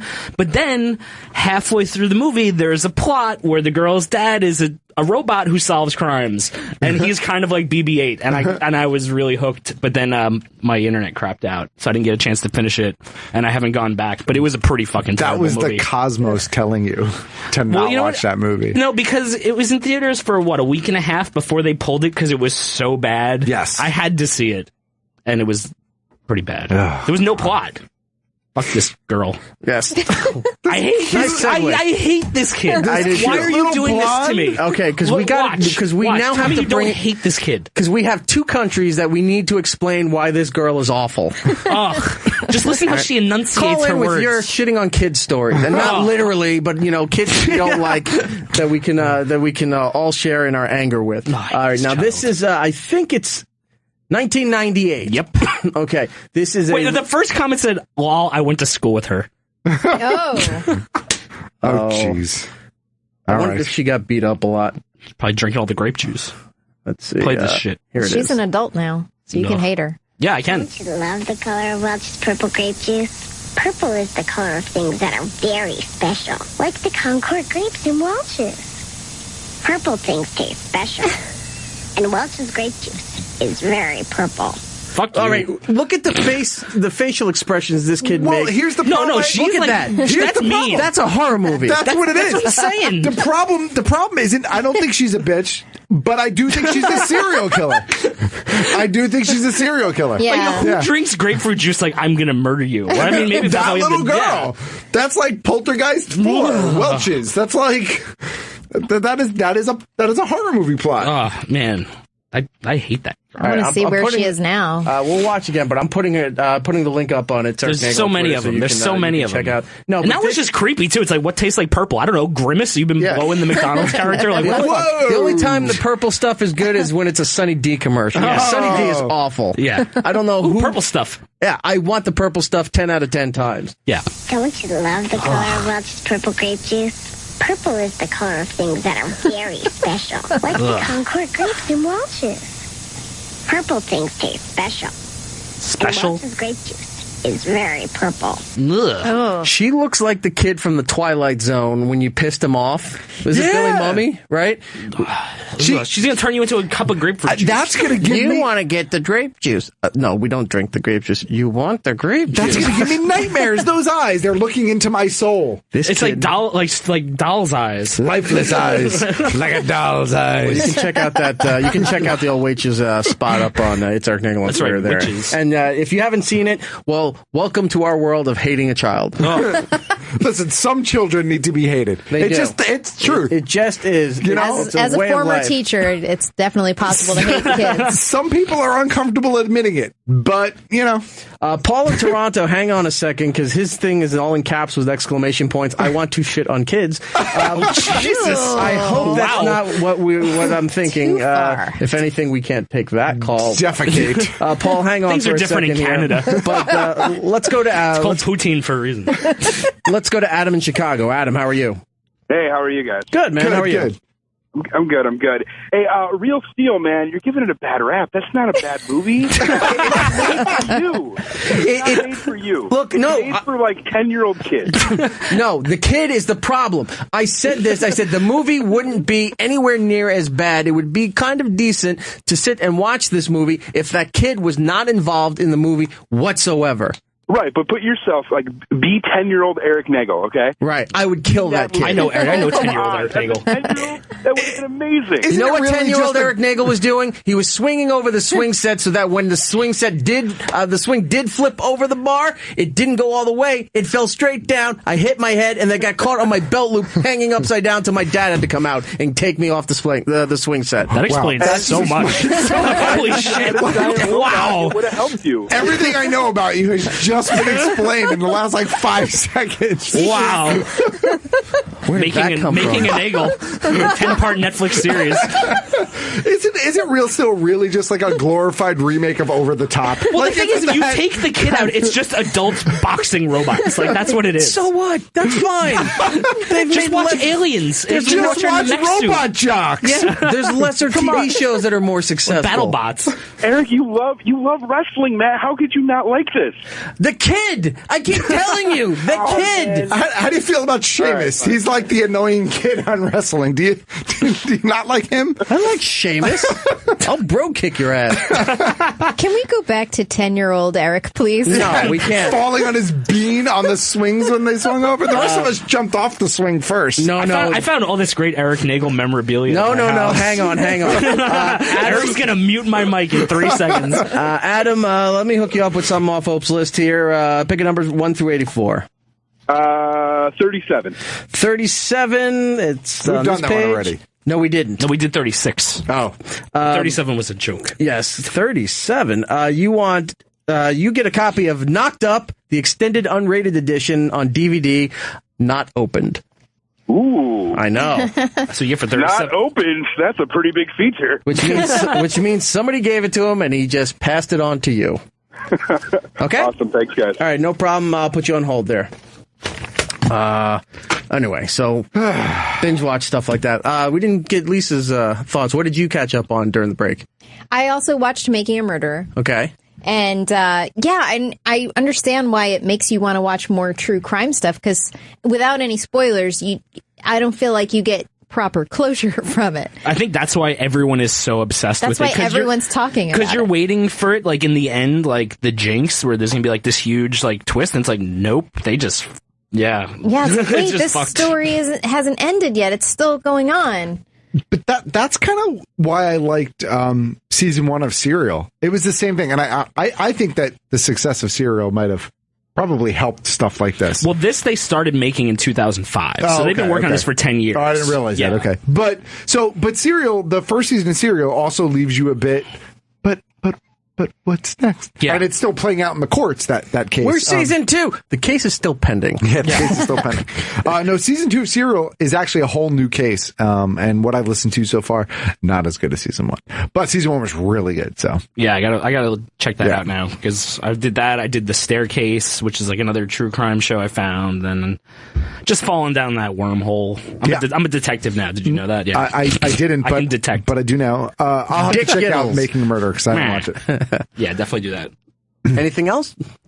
I mean, the same things you guys watched. I saw Star Wars a couple of times. Did you guys talk about Star Wars yet? Because I watched we haven't. Well, we waited for you. We're going to have to take a break in a moment. I didn't realize how long we were going. We can talk some Star Wars when we come back there. Cool. We won't go in depth, so people are listening. If you're not a Star Wars fan, no, I'm not saying that. It's been out long enough. Spoilers. It's the biggest movie on the planet. Everyone has seen it. It hasn't beat Avatar yet. Domestically, it has, but not domestically, not. Oh, not worldwide. Not worldwide. Close enough. Yeah. Ray Kenobi. There. Okay. Let's go to Paul in Toronto, and then we're going to take a break. Paul, how are you? I'm doing well. How are you? Good. In Toronto, the rules are a little different when it comes to shitting on kids. Good to know. That's how you keep warm. It does have everything to do with poutine, as you mentioned. Before I get into my shitting on kids story, I need to compliment Erik for his absolute painting a picture of and theater of the mind of because I see Erik going up over the swing and falling down and getting caught by the belt, and his dad just shaking his head, wondering, what am I going to do? But my shitting on kids story has to do actually with Sirius Radio and that goddamn Cars for Kids ad. Oh, I hate that. Those kids can't drive. If that thing plays, I want to give my kids in front of the car and run them over. Well, let me just inform you, sir. You're in Toronto, listening on satellite radio. It's not just satellite radio. In fact, it didn't even originate on satellite radio. This has been something that's been going on, I think, I'll say 15 years, maybe even longer, where this has been a staple on terrestrial radio, especially if you listen to AM sports programming, political talk, maybe Imus, because I know Imus used to bitch and complain about this thing all the time. In fact, he got in trouble once because he re-edited the spot, and it was Kids for Cars, and he just let it play and didn't say anything, and then all of a sudden, he finally acknowledged it, and I guess he got in trouble for it, which is brilliant. But everyone showed up a Toyota with a baby. It's not just satellite, it's all over terrestrial. Plus, if you look at weekend programming for the news channels, Fox News, like Sunday morning kind of stuff, MSNBC, there's a TV ad where these kids are playing like a bad version of Rock Band, and they're doing a whole music video for the Cars for Kids ad. No. Wow. No, I can't. The spelling. Another reason I'm grateful to be Canadian. Yeah. And on that note, I'll apologize and leave you. Bye. That's what it's all about. Anyway. I thought it was about dignity. So there you are, Cars for Kids. Everybody that's on the phone, we're just going to take a quick break. We will get back to you. We'll take a break. We'll talk some Star Wars. I do have to talk about some of the things I teased earlier about the garage, the parking garage, and what the guy did to my car, and then being trapped in somebody's house and having to deal with something that they left there, and you're forced to that we have to come to terms with. All right, quick break. We'll be right back. Don't go anywhere. One more time, and then we're done for today. Huzzah! It is the It's Erik Nagel Show. That is me. Matt OG is my co-host over there. Giddles and Lisa Correa are also here. We're having a good time. Needed a little break from all that anger from the last segment. Well, I'm still mad at that grape juice girl. She was still staring at me while you guys left the studio. You left me here with her. You rat bastards. Giddles had that kid. I had the kid from Real Steel. We'll find out, what's lying beneath the surface with Matt. Oh, I have one. And it almost happened. It's not a kid, though. It's an adult. But does that count? No, it doesn't fit the form. Is it Lori? I have to find. No, it's not Lori. It's Alan Thicke. But if we have to find a really. Alan Thicke? Yeah, have you heard? From like Growing Pains? Yeah. TV's Alan Thicke. He does those IRS payment commercials. Yes. Okay. So have you heard the new IRS one? The one where he's trying to play coy, and he's like, and the IRS will come in like, take your children. Well, I don't know if they'll really do that, but if you call this company, I don't think he says take your children, but I don't know why Thick of the Night didn't last that long. But it's like he's like trying to like play off like all of the commercials he's done already for the IRS recovery thing, and he's like just making shit up, but then like correcting it or being like, oh, that's not really real, but what is real? And it's like, oh, you fucking asshole! It's like Old Glory robot Take insurance. my fucking money, government. If it'll shut up Alan Thicke, take my money. You know what? As hated as Kirk Cameron is right now, I still would be interested if Netflix picked up Growing Pains and did like the Full House pun. You know how Fuller House is the new one? So if they like growing pains. Growth pains. More growing pains.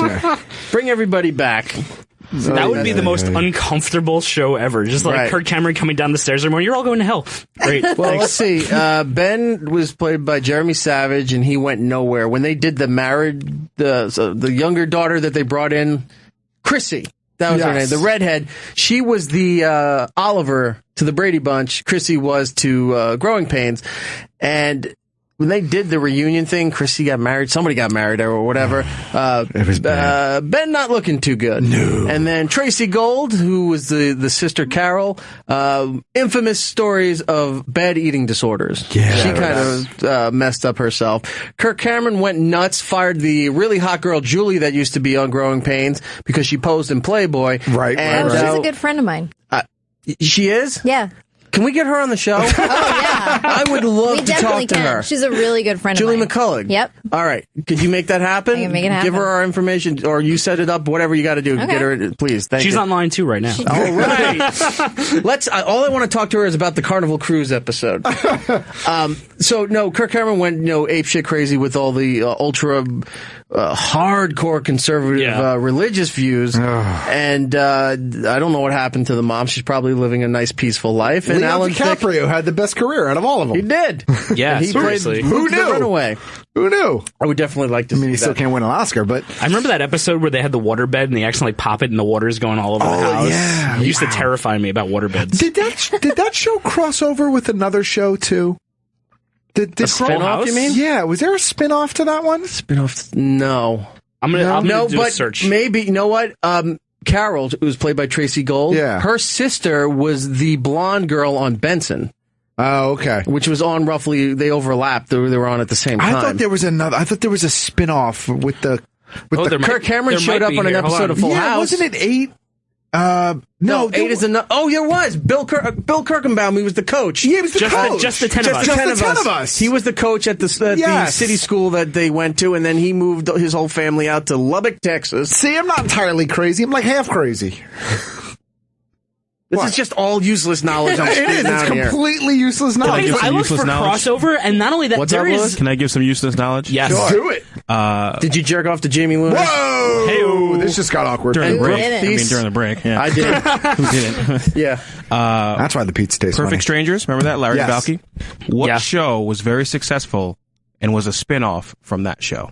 From Perfect Strangers? Oh, is Family Matters. Yes. Was Family Matters a spin-off? Yes, because was it Carl or was it the mom? It was the mom, Mary Jo Payton. The mom on Family Matters worked at the department store. Is that what it was? She was actually the elevator operator, and at the last episode, department she store. said she was moving to Chicago with her family. Right, and then that spun off Family Matters. I never knew that. Yeah. What if every sitcom was actually tied together in the same universe? Because they were all in a snow globe. No, I'm saying what if they all are? Not No, they were when they were done by the same production company and the same producer. Because Full House had Hanging with Mr. Cooper.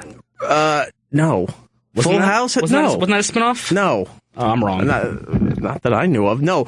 Full House was Miller Boyette, which also had Growing Pains and Perfect Stranger. Like, pretty much one production company had all the shows on TGIF on ABC at one point. It was all the same production company. But now I want to know if Hanging with Mr. Cooper was a spinoff of something. I don't know. If anyone has that answer, feel free to call Major in. Dad. Was that a spinoff of anything? Major Dad. Coach. 2 different networks had nothing to combine it. Where was we going with this? Oh, I don't know. I don't know either. This guy, Russ in Illinois, has a question about Green Arrow, Matt. All right, go Russ, for it. what's up? Yeah, Matt. What's up, man? For Green Arrow, the man was broke. How in the hell did he do all that shit? Who was broke? The Green Arrow. He got broke when his company got sold. Yeah. Oliver Queen. He was broke. How did he afford all the stuff below the club? He flying everywhere, because fuel for his motorcycle, all that. Because, well, I'm guessing he still had a trust, and Felicity became the CEO of the company, and she was in charge of the funds. Does that explain it? Felicity became the CEO after Ray Palmer left, and she was in control of the funds. And then she was part of Team Arrow. And then she spun off to Felicity on their own show. There you go. No, not at all. That's not the right Felicity? No, Felicity loved him, but not enough to pay all of his bills. You're high. You're not watching Arrow. I watched all 4 seasons, asshole. Come on. How could you say she loved him but not enough to pay his bills? They're practically married in the 4th season. They're living together outside of Star City. That was Ray Palmer's company. You don't remember the episode? But he left it to Felicity. I'm not going to argue this. You don't remember the episode where they went to dinner and they're trying to explore their feelings and he goes, baby, pay my bills and pay my telephone bills? I must have missed that one. Okay. Well, that was the episode. I missed that one. That was the episode that linked everything together. Oh, my bad. My bad. I think that's a crock. Ray makes Felicity the CEO of the company when he disappears. So Felicity is in charge of all the funds. Well, it becomes Ant-Man. Does he? No, he doesn't become Ant-Man. That's he Marvel. becomes the Atom. He's Atom, but it's basically Ant-Man. Except the Atom was... I'm not going to get into it. Up and with Atom? This gentleman. I was just going to say that. Was he up and Atom? Russ, pick a number between 1 and 84. Let me give you a prize, and then we can be on our merry way. Please make it a movie at number 13. Number 13 was already taken, sir. Oh, shit. All right, well, let's go with 67. 67, did he say? Felicity's in charge of 67, and she says you can't have it. It's not a movie. I hope it's a PlayStation demo disc. PlayStation 1. I'm a truck driver, so a movie would be good. All right, I will pick one for you. I'll bump do we have like you. a Sex and the City movie or something? Oh my God, do we? Let me see what he's got on this list here. What's really, really bad? Got a good sci-fi. You got a good sci-fi? Yeah, you got a good sci-fi in there, man. Sci-fi's great. How about Real Steel? What about Terms of Endearment? Oh, God, no. Sci-fi, I don't think he has any I'm looking at the list here. You know what? Trucker. All right, I'll do this. We'll bump you up to number 46, and I'll give you a copy of The Matrix on DVD, opened and used. You got Space Cowboys? Goodbye, sir. This isn't Mr. Video. Jesus. That guy was up. That Welch's grapefruit commercial girl. Brian, what were you telling me during the break about you heard somebody on the street? What was he yelling? Oh, yeah, no, I was walking down the street the other day past a high school, and every time I walk past a group of kids, I'm like, maybe I'm going to hear some cool new things that I don't know about. I can blend in with the crowd. So you're really keeping your ear to the streets. I'm literally keeping my ears to the streets. This is what happens when you're unemployed and you don't want to sit at home all day with your dog. You're like, I'll just walk around and see what happens. So I'm walking down the street, and I'm coming up by this high school, and there's a group of kids outside, and this kid is just screaming. He's like, yo, the lyrics go, my ding-a-ling, won't you play with my ding-a-ling? And then the kid's like, yeah, man, it's pretty good. He's like, it's the remix, nigga! And I lost my shit. I was walking down the sidewalk, I was like, you know what, I need to find this now, because that was like one of the funniest things I've ever heard, because I'm like, that song's from like 1950. Yeah. Like, they just remixed it, and it's my ding-a-ling.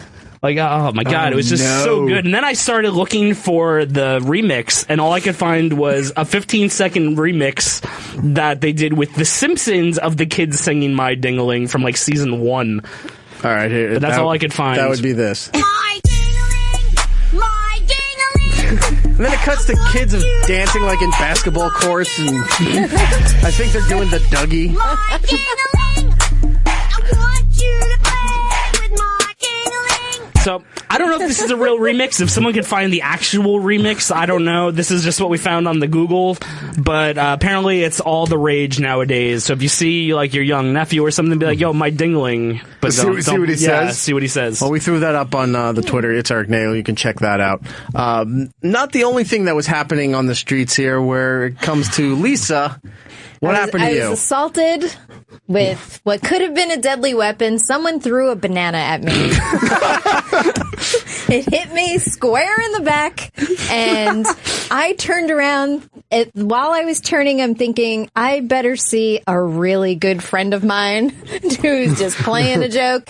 And I turn around and lock eyes with like a 16-year-old kid who was just as shocked to see me. And he was like, oh my God, I thought you were my friend. And he apologized so many times that I was like, all right, stop now. It's okay. I don't care. I cared, but I just wanted him to stop. You have terrible things happen to you constantly out in public. This is the world telling you to stay indoors. It is. It is. Just and show I your should feet, stay indoors. and that's it. Right. Yeah, that's it. I thought you were going to like turn around and be like, there was a guy in suspenders with a big mustache driving a go-kart behind me. Oh, man. And my instinct was to pick up the banana and throw it back and say something horrible. But I was like, it's the new year. I'm trying to be a better person. But even if it was his friend, let's delve into this. Break this down. Yeah, let's break it down. Who throws a banana even at their friend? Have you ever thrown a banana at has it ever crossed your mind? You know what? That's my pal. I'm going to throw a banana at him. Well, I've never really been walking around with a spare banana, so I really don't know. Fair enough. Like that. But if I had a spare banana, you never know. I might just be like, consider it, right? Because you know what? I think I would try and throw it like a boomerang and see if it comes back like some sort of idiot. And then, yeah, I would throw a banana at someone. I can't picture myself throwing fruit at people. I would is really what it is. It was a run by fruiting. I could throw it at that kid from Real Steel. But you have issues. Bopped him on the bean with a rotten tangerine, and the juice came pouring down. I have no idea what that is. Some sort of rap. You don't know that song? No. That's a song? No, it was I seriously have no idea. It was an old schoolyard song that was done to Glory, Glory, Hallelujah. I have no idea. It was something like Glory, Glory, Hallelujah. Teacher hit me with a ruler, bopped her in the bean with a rotten tangerine, and the juice came pouring down. All right. I've never heard this. What juice? Like blood? Did they murder the child with the teacher with the tangerine? Like, well, back in the 70s, they didn't know what a blood orange was yet. It was a grenade. They thought it was juice. Speaking of throwing things at kids, we want to go back to Snowy in Michigan, who wants to hate on some children. Snowy, how are you? Yeah, I'm shitting some kids here myself too. So.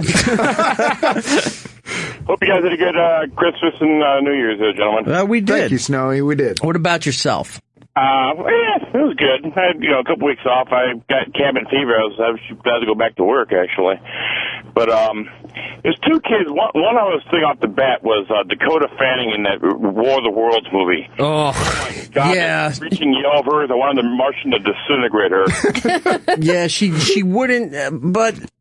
Yeah, know what? I do agree with him. I think a kid would be in hysterics and panic like that if that was going on. I don't know many adults that would be that calm and cool if that kind of situation was happening. But yeah, I do agree with him. She does take you out of a lot of the movie. The tone of her screaming, I mean, I understand screaming, but ugh. I was like, ugh.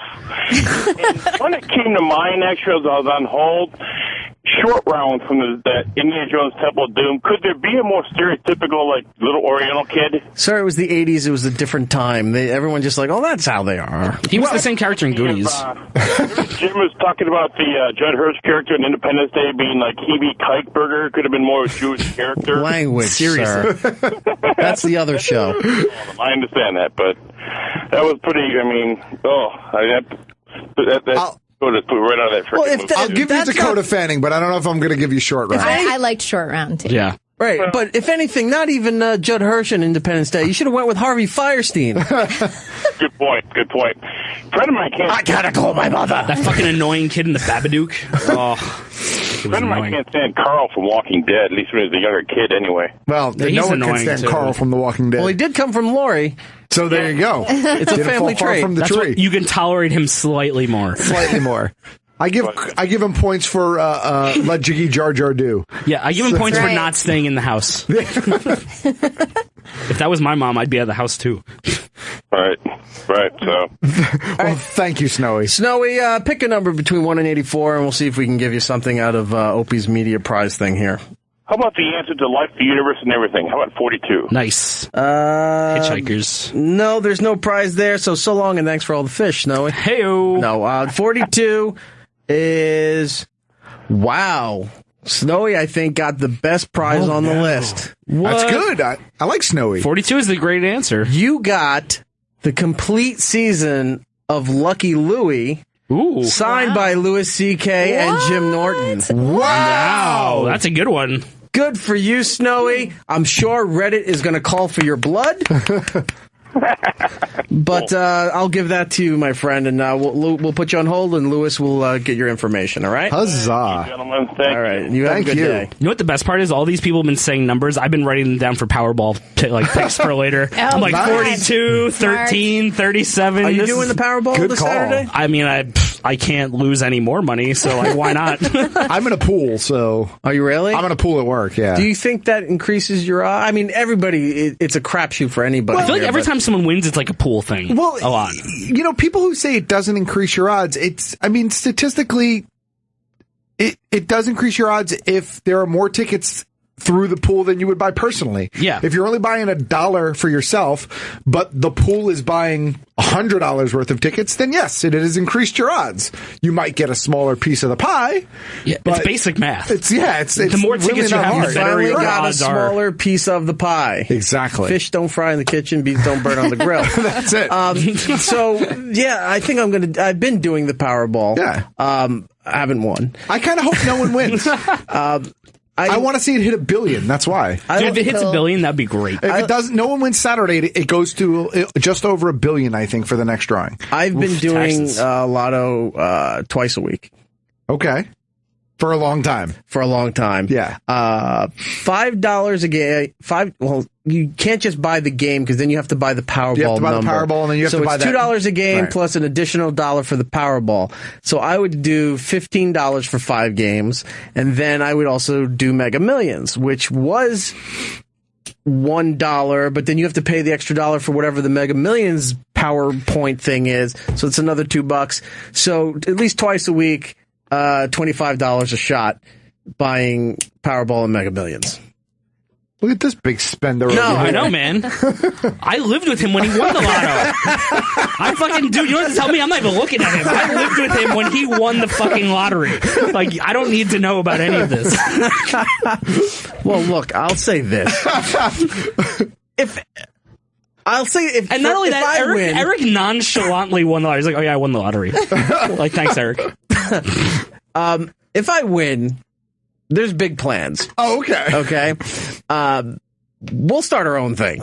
Nice. Because we'll never have to work again. There you go. I like think, that. I think the Powerball is $675 million. No, it's 800. It's up to 800 now? Yeah. Okay, so rough estimate, because you do the full payout, you never do the monthly or the yearly thing for life. To You're get the full a young amount. man. No, you do the full cash out. So the lottery like hires buses to hit you if you pay like the lifetime. So it's payout. about somewhere around 400 million.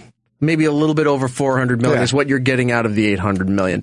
That's enough to keep you and every person you possibly know from ever having to work a day of their life ever again. That's enough to help out Greece during their financial crisis. Like, you can put a whole country back online, Eric. I'll go over there in a cruise and just go, no. But see, you're thinking small picture. I'm thinking we buy Greece. Oh, yeah, that'd be fun. It's used goods. I know, but it's beautiful. It's We in have a nice all the area. olive oil we need. That's what I'm screaming. That's what Italy's for. No, Yeah, so you here's what we'll small do. beans. You need to have like the island of Nagel. That's it. This is what we'll do, at least from my perspective. If you guys win it, I'm sure you have other ideas that you might want to use the money for. I will pay for everybody I know, radio-wise, to start our own network. And we'll all work together. Lewis. We'll all do everything. And we won't have to worry about working ever again. That works for me. You got to be a big fucking loser to blow $400 million and not be dead. Yeah, you know? you have to invest a little bit. Yeah. No. Buy some real estate. No, I don't. Yes, you $400 do. million. I'm not investing for more money. It's going to sit in a bank. You have to invest. You have to. 400 million can What go do I away invest real in? quick if you're not real estate. You invest in McDonald's. It'll never go it's never going to go McDonald's away. is not doing well. Yeah, and just invest in a country. I'm telling you, buy a country. Buy an apartment building on the waterfront in Hoboken or Weehawken. You could buy and then you're Haiti for done like for the 50 rest grand. of your life. Not only are you done for the rest of your life, that's like a multi-series like of movies of just hilariousness. That's like what the I'm Nagel saying. Compound. That's like what's it. happening? So you could film a reality show there. You could start a network. network. No, different no reality themed show. floors. Build the Death Star. That's it. I would build. No, what's the new Death Star? Rogue Nagel, Star Killer. We'll screw the Death Star. We got 400 million. We'll get 2. Nice. Because you know what happens when the rebels blow up the first one? Boom! There's a second one ready to go. And that way we can always have like the one Death Star and be like, oh, bring out the nice Death Star where there's deaths. That's what I think I'll do. We'll start up our own thing. Anybody who wants shows can have their own shows. If it makes money, great. If it doesn't, who cares? Sure. We'll be like Prince, just make radio shows for ourselves. Just and no one do cares. it. Because eventually, over time, and we could do the slow burn. We can do, people will learn to, it'll take time to grow and have people like these shows and everything. Then fine. Everyone's self-sustained, doing what they want. You don't have to work a regular job a day in your life, so you don't think everyone's going to commit 100% to this project? I'm down. I'm committing myself right now. Well, I think this is a great plan. I think if anyone has a better plan than Eric, call in right now and tell us your better plan than Eric. But I think it's a pretty good plan. Lewis has got a plan. Here we go. Here's my plan. Oh, shit. I'm ready. I'm buying 4 acres of land. All right. I'm going to build 2 cul-de-sacs. My house is going to be directly in the middle. Left side, all my friends. Right side, all my family. There you go. Development close. You know who does that? Diddy. Down in Florida. Oh, okay. He bought all this property and has multiple houses. I think a couple other rappers did it too, where he has his big house. Then he has a house for his family and other people. See, now here's the problem with that. Here's the problem with that plan. I love my family. I really, really do. But if I won the lottery and was a multi-billionaire, I would buy them the most beautiful house as far away from me as possible. Where do you want to live? France? Turks and Caicos? Yeah. Fucking Argentina's Japan? great this Wherever time you of want to year. go. You can have the biggest house you want. How far is it? It's a layaway away? Good. You know what you Bye. do? You know what you do? You buy, you know those, they have these cruise ships that you live on for the entire year. And it just goes all around the world. It's called a houseboat, Eric. No, it's I know what you're talking about, yeah. You buy them that. Sure. Look, I'll Live even on a fly boat, him in see for the world Sunday for dinner. a year, and then when you're done, your house, and there's a house down in in Rio de Janeiro. Enjoy it. I'll be up in New York. That's it. Skype me sometime. That's it. I'll fly you in on Sundays for dinner if you'd like, but the rest of the time, you're thousands of miles away. Lisa, what are you doing with Powerball? Well, I would build my own roller skating rink. Nice. First Hells of all. yeah. I like that. Yeah, I definitely think a little water park. It would be kind of like Michael Jackson's house, but without all the molesting kids. Yeah. Not all the kids.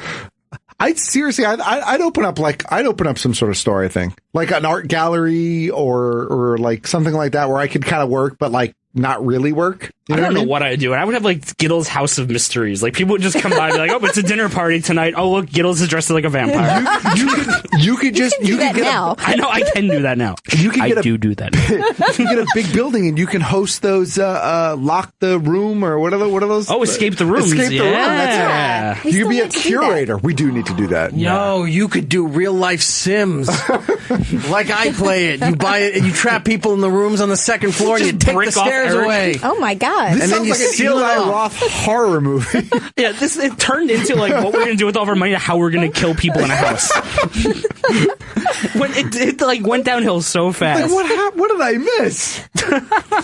No, Giddles will he'll go through talent agencies and he'll hire the girl from the Welch's grape commercial. Oh, jeez. I'll pay to have a her woman now. No, Eric, I will pay to have her fight the kid from Real Steel with robots. There you go. That's how you do it. I'm down with that. Eric's got no I don't answer. even want to do the rest of the show. I'm thinking about what I'd do with Powerball. What if you had a store Okay. with all these rare and awesome collectibles, but You just get to people break it? think it's a store, but then they find out it's really just you bragging that you have this. Sure. It's like a museum, and then you have your own merchandise that they can buy at the gift shop. Nah, I'm down with that too. It's kind of like, just overly priced, awesome stuff that no one else can legitimately afford, but they all want to come and ogle. Yeah, it's like every store I go to. I call that place Best Buy. But I do like Lisa's idea of the water park. Yeah. Because all I'm thinking is the Bill and Ted's theme, where all of a sudden you're sitting there, and all of a sudden you're hearing. And then all of a sudden Napoleon's running around. And a water slide from the top of Mount Everest all the way to the bottom. Well, yeah, like almost open up like your own private resort. Oh, yeah. Yeah. I'm down with that. I'm down with that, too. Nagel Land. No, this is Lisa's idea. We could all eat Munchables. That's it. Copyright. It's Erik Nagel. Well, no, but this is what I'm thinking. It's called Nagel Land, right? Yeah. But we have different worlds. We have the go around the swing ride where you land on your head and then someone has to rescue you. Yeah. we have Lisa Land. That's the water slide park. We have Gittlesverse. That's where like all the restaurants are. Yeah. I would buy a killer whale too and have it at the theme park. Nice. Buy a killer whale. Yeah. I'd have a really big enclosure, so don't get angry at me. You'll get a lot of protests, though. Did you see Blackfish? I did, and Blackfish doesn't talk about. Actually, Blackfish there's a matters. whale in Miami, at the Miami Seaquarium, that's in the smallest enclosure. It's only 20 feet deep. It's like a tiny swimming pool, and she's been there for 40 years. Jesus. Yeah, so They I just would, come I over would like buy buckets her. of water, just throwing it like. Oh, it's so sad. I would buy her, but put her in a huge thing, and that'd be part of the water park. What if you did the South Park episode where they Just launch the mail it whale to to the the moon, moon? and then it's just real quiet with the credits rolling, and there's just a dead whale laying on the moon? And a banana next to it. Oh, having money is fun. So what would you do with your Powerball winnings? We're gonna send a whale to the moon because a cartoon did it. Who's the guy that has SpaceX? Elon Musk. Call Elon Musk. Be like, hey, we got a whale. I need to charter one of your rockets. What? I gotta get this whale up to the moon. What? Trust me, it's gonna be awesome. Because you document it, you put it up there, and then you drop it right next to where the lunar module came down and the flag. So see, wasn't fake. We were there. Now there's a whale. Now there's a whale. Does he have a flag? It's a great idea, Does he have a guys. flag? These are all good They ideas. are good ideas. One thing you can't buy: dinosaur. Not with that attitude. Let's go to. Is your name really Fabio? It is indeed, Mr. Nagel. Where in Southern Cali are you? Yeah, I'm in Los Angeles area, the South Bay. Oh, that's great. Yeah, I love it here. I'm listening to you guys, and yeah, it's up to $800 million, but I think you guys are thinking small. You'd really only buy one thing with all that money? Dude, we're launching a whale to the moon. I think that's cheap. If you've got a better idea, I mean, we'll love to hear it. The first thing I would do, just as a big thing, would be to Jaden Smith myself into a movie. Just get my foot in the door, do one good performance. I don't think it'll take more than half the money, right? No, God no. Oh, God, no. I mean, Hollywood producers will take just about any amount of money. But that's the starting point. I think my other thing I'd have to do is, you guys are familiar with the NECA Toys guys, right? Of course. Hells yeah. If I could just direct deposit a little bit of that money into their account a month, just so they can send me all the cool shit that they make, I would really love that. You walk into Randy's office with a briefcase very quietly. You put it on the desk. You hear the clicks. The thing flips open. You open it up. You turn it around. And then you go, one of everything. It's a Every lifetime He just has like subscription. He has like the gold glow, like Pulp Fiction on his face. What license can't you get, Randy? This takes care of it. One of everything. Forever. One of everything forever. That's it. Lifetime subscription. I would ask for a full-size mech suit. No, you wouldn't. You would ask for a 12-inch or a life-size Zardoz. Don't lie. Don't waste your money, Giddles. Think big.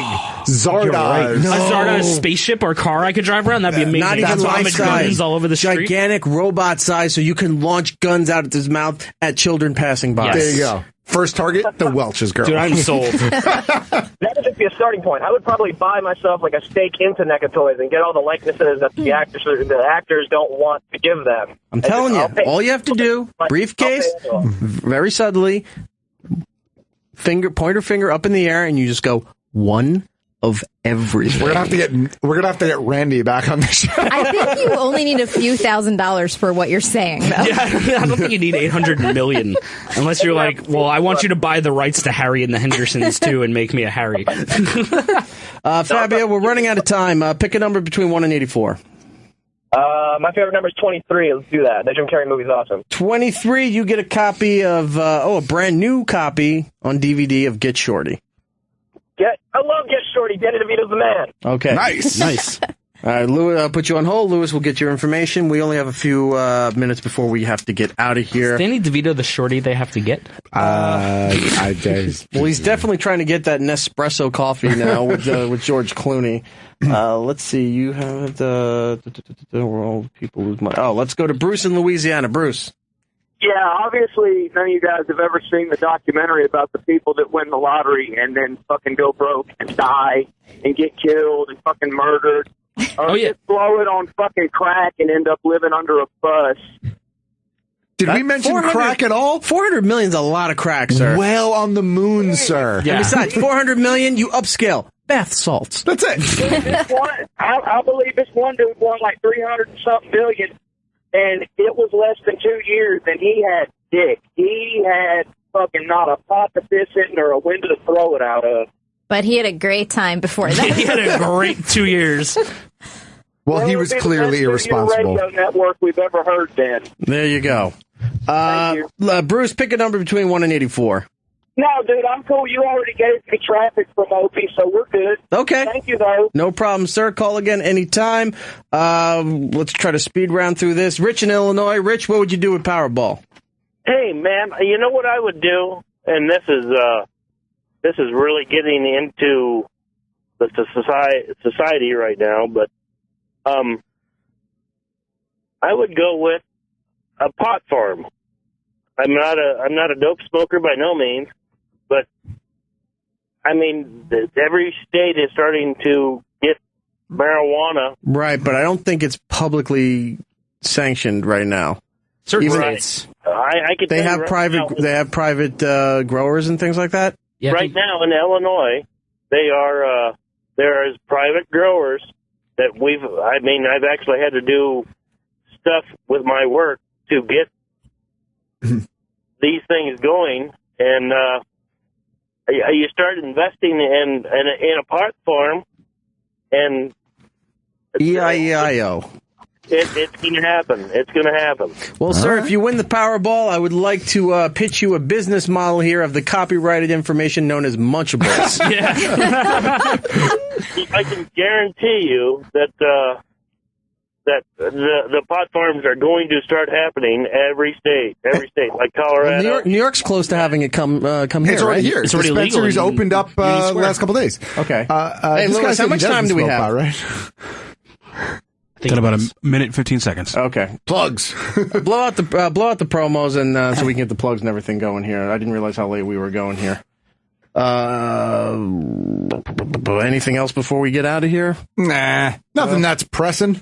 All right. Oh, yeah, I saw Star Wars. Oh, I saw Star Wars. Oh, we have, what, like 30 seconds, right? Yeah. It was great when they were like, pew, pew. That was my favorite And then part. she was like, yeah, it was like, it was pretty good. Star Wars, 30 seconds. Star Wars in 30 seconds. Uh-oh, you guys, Munchables is a video game.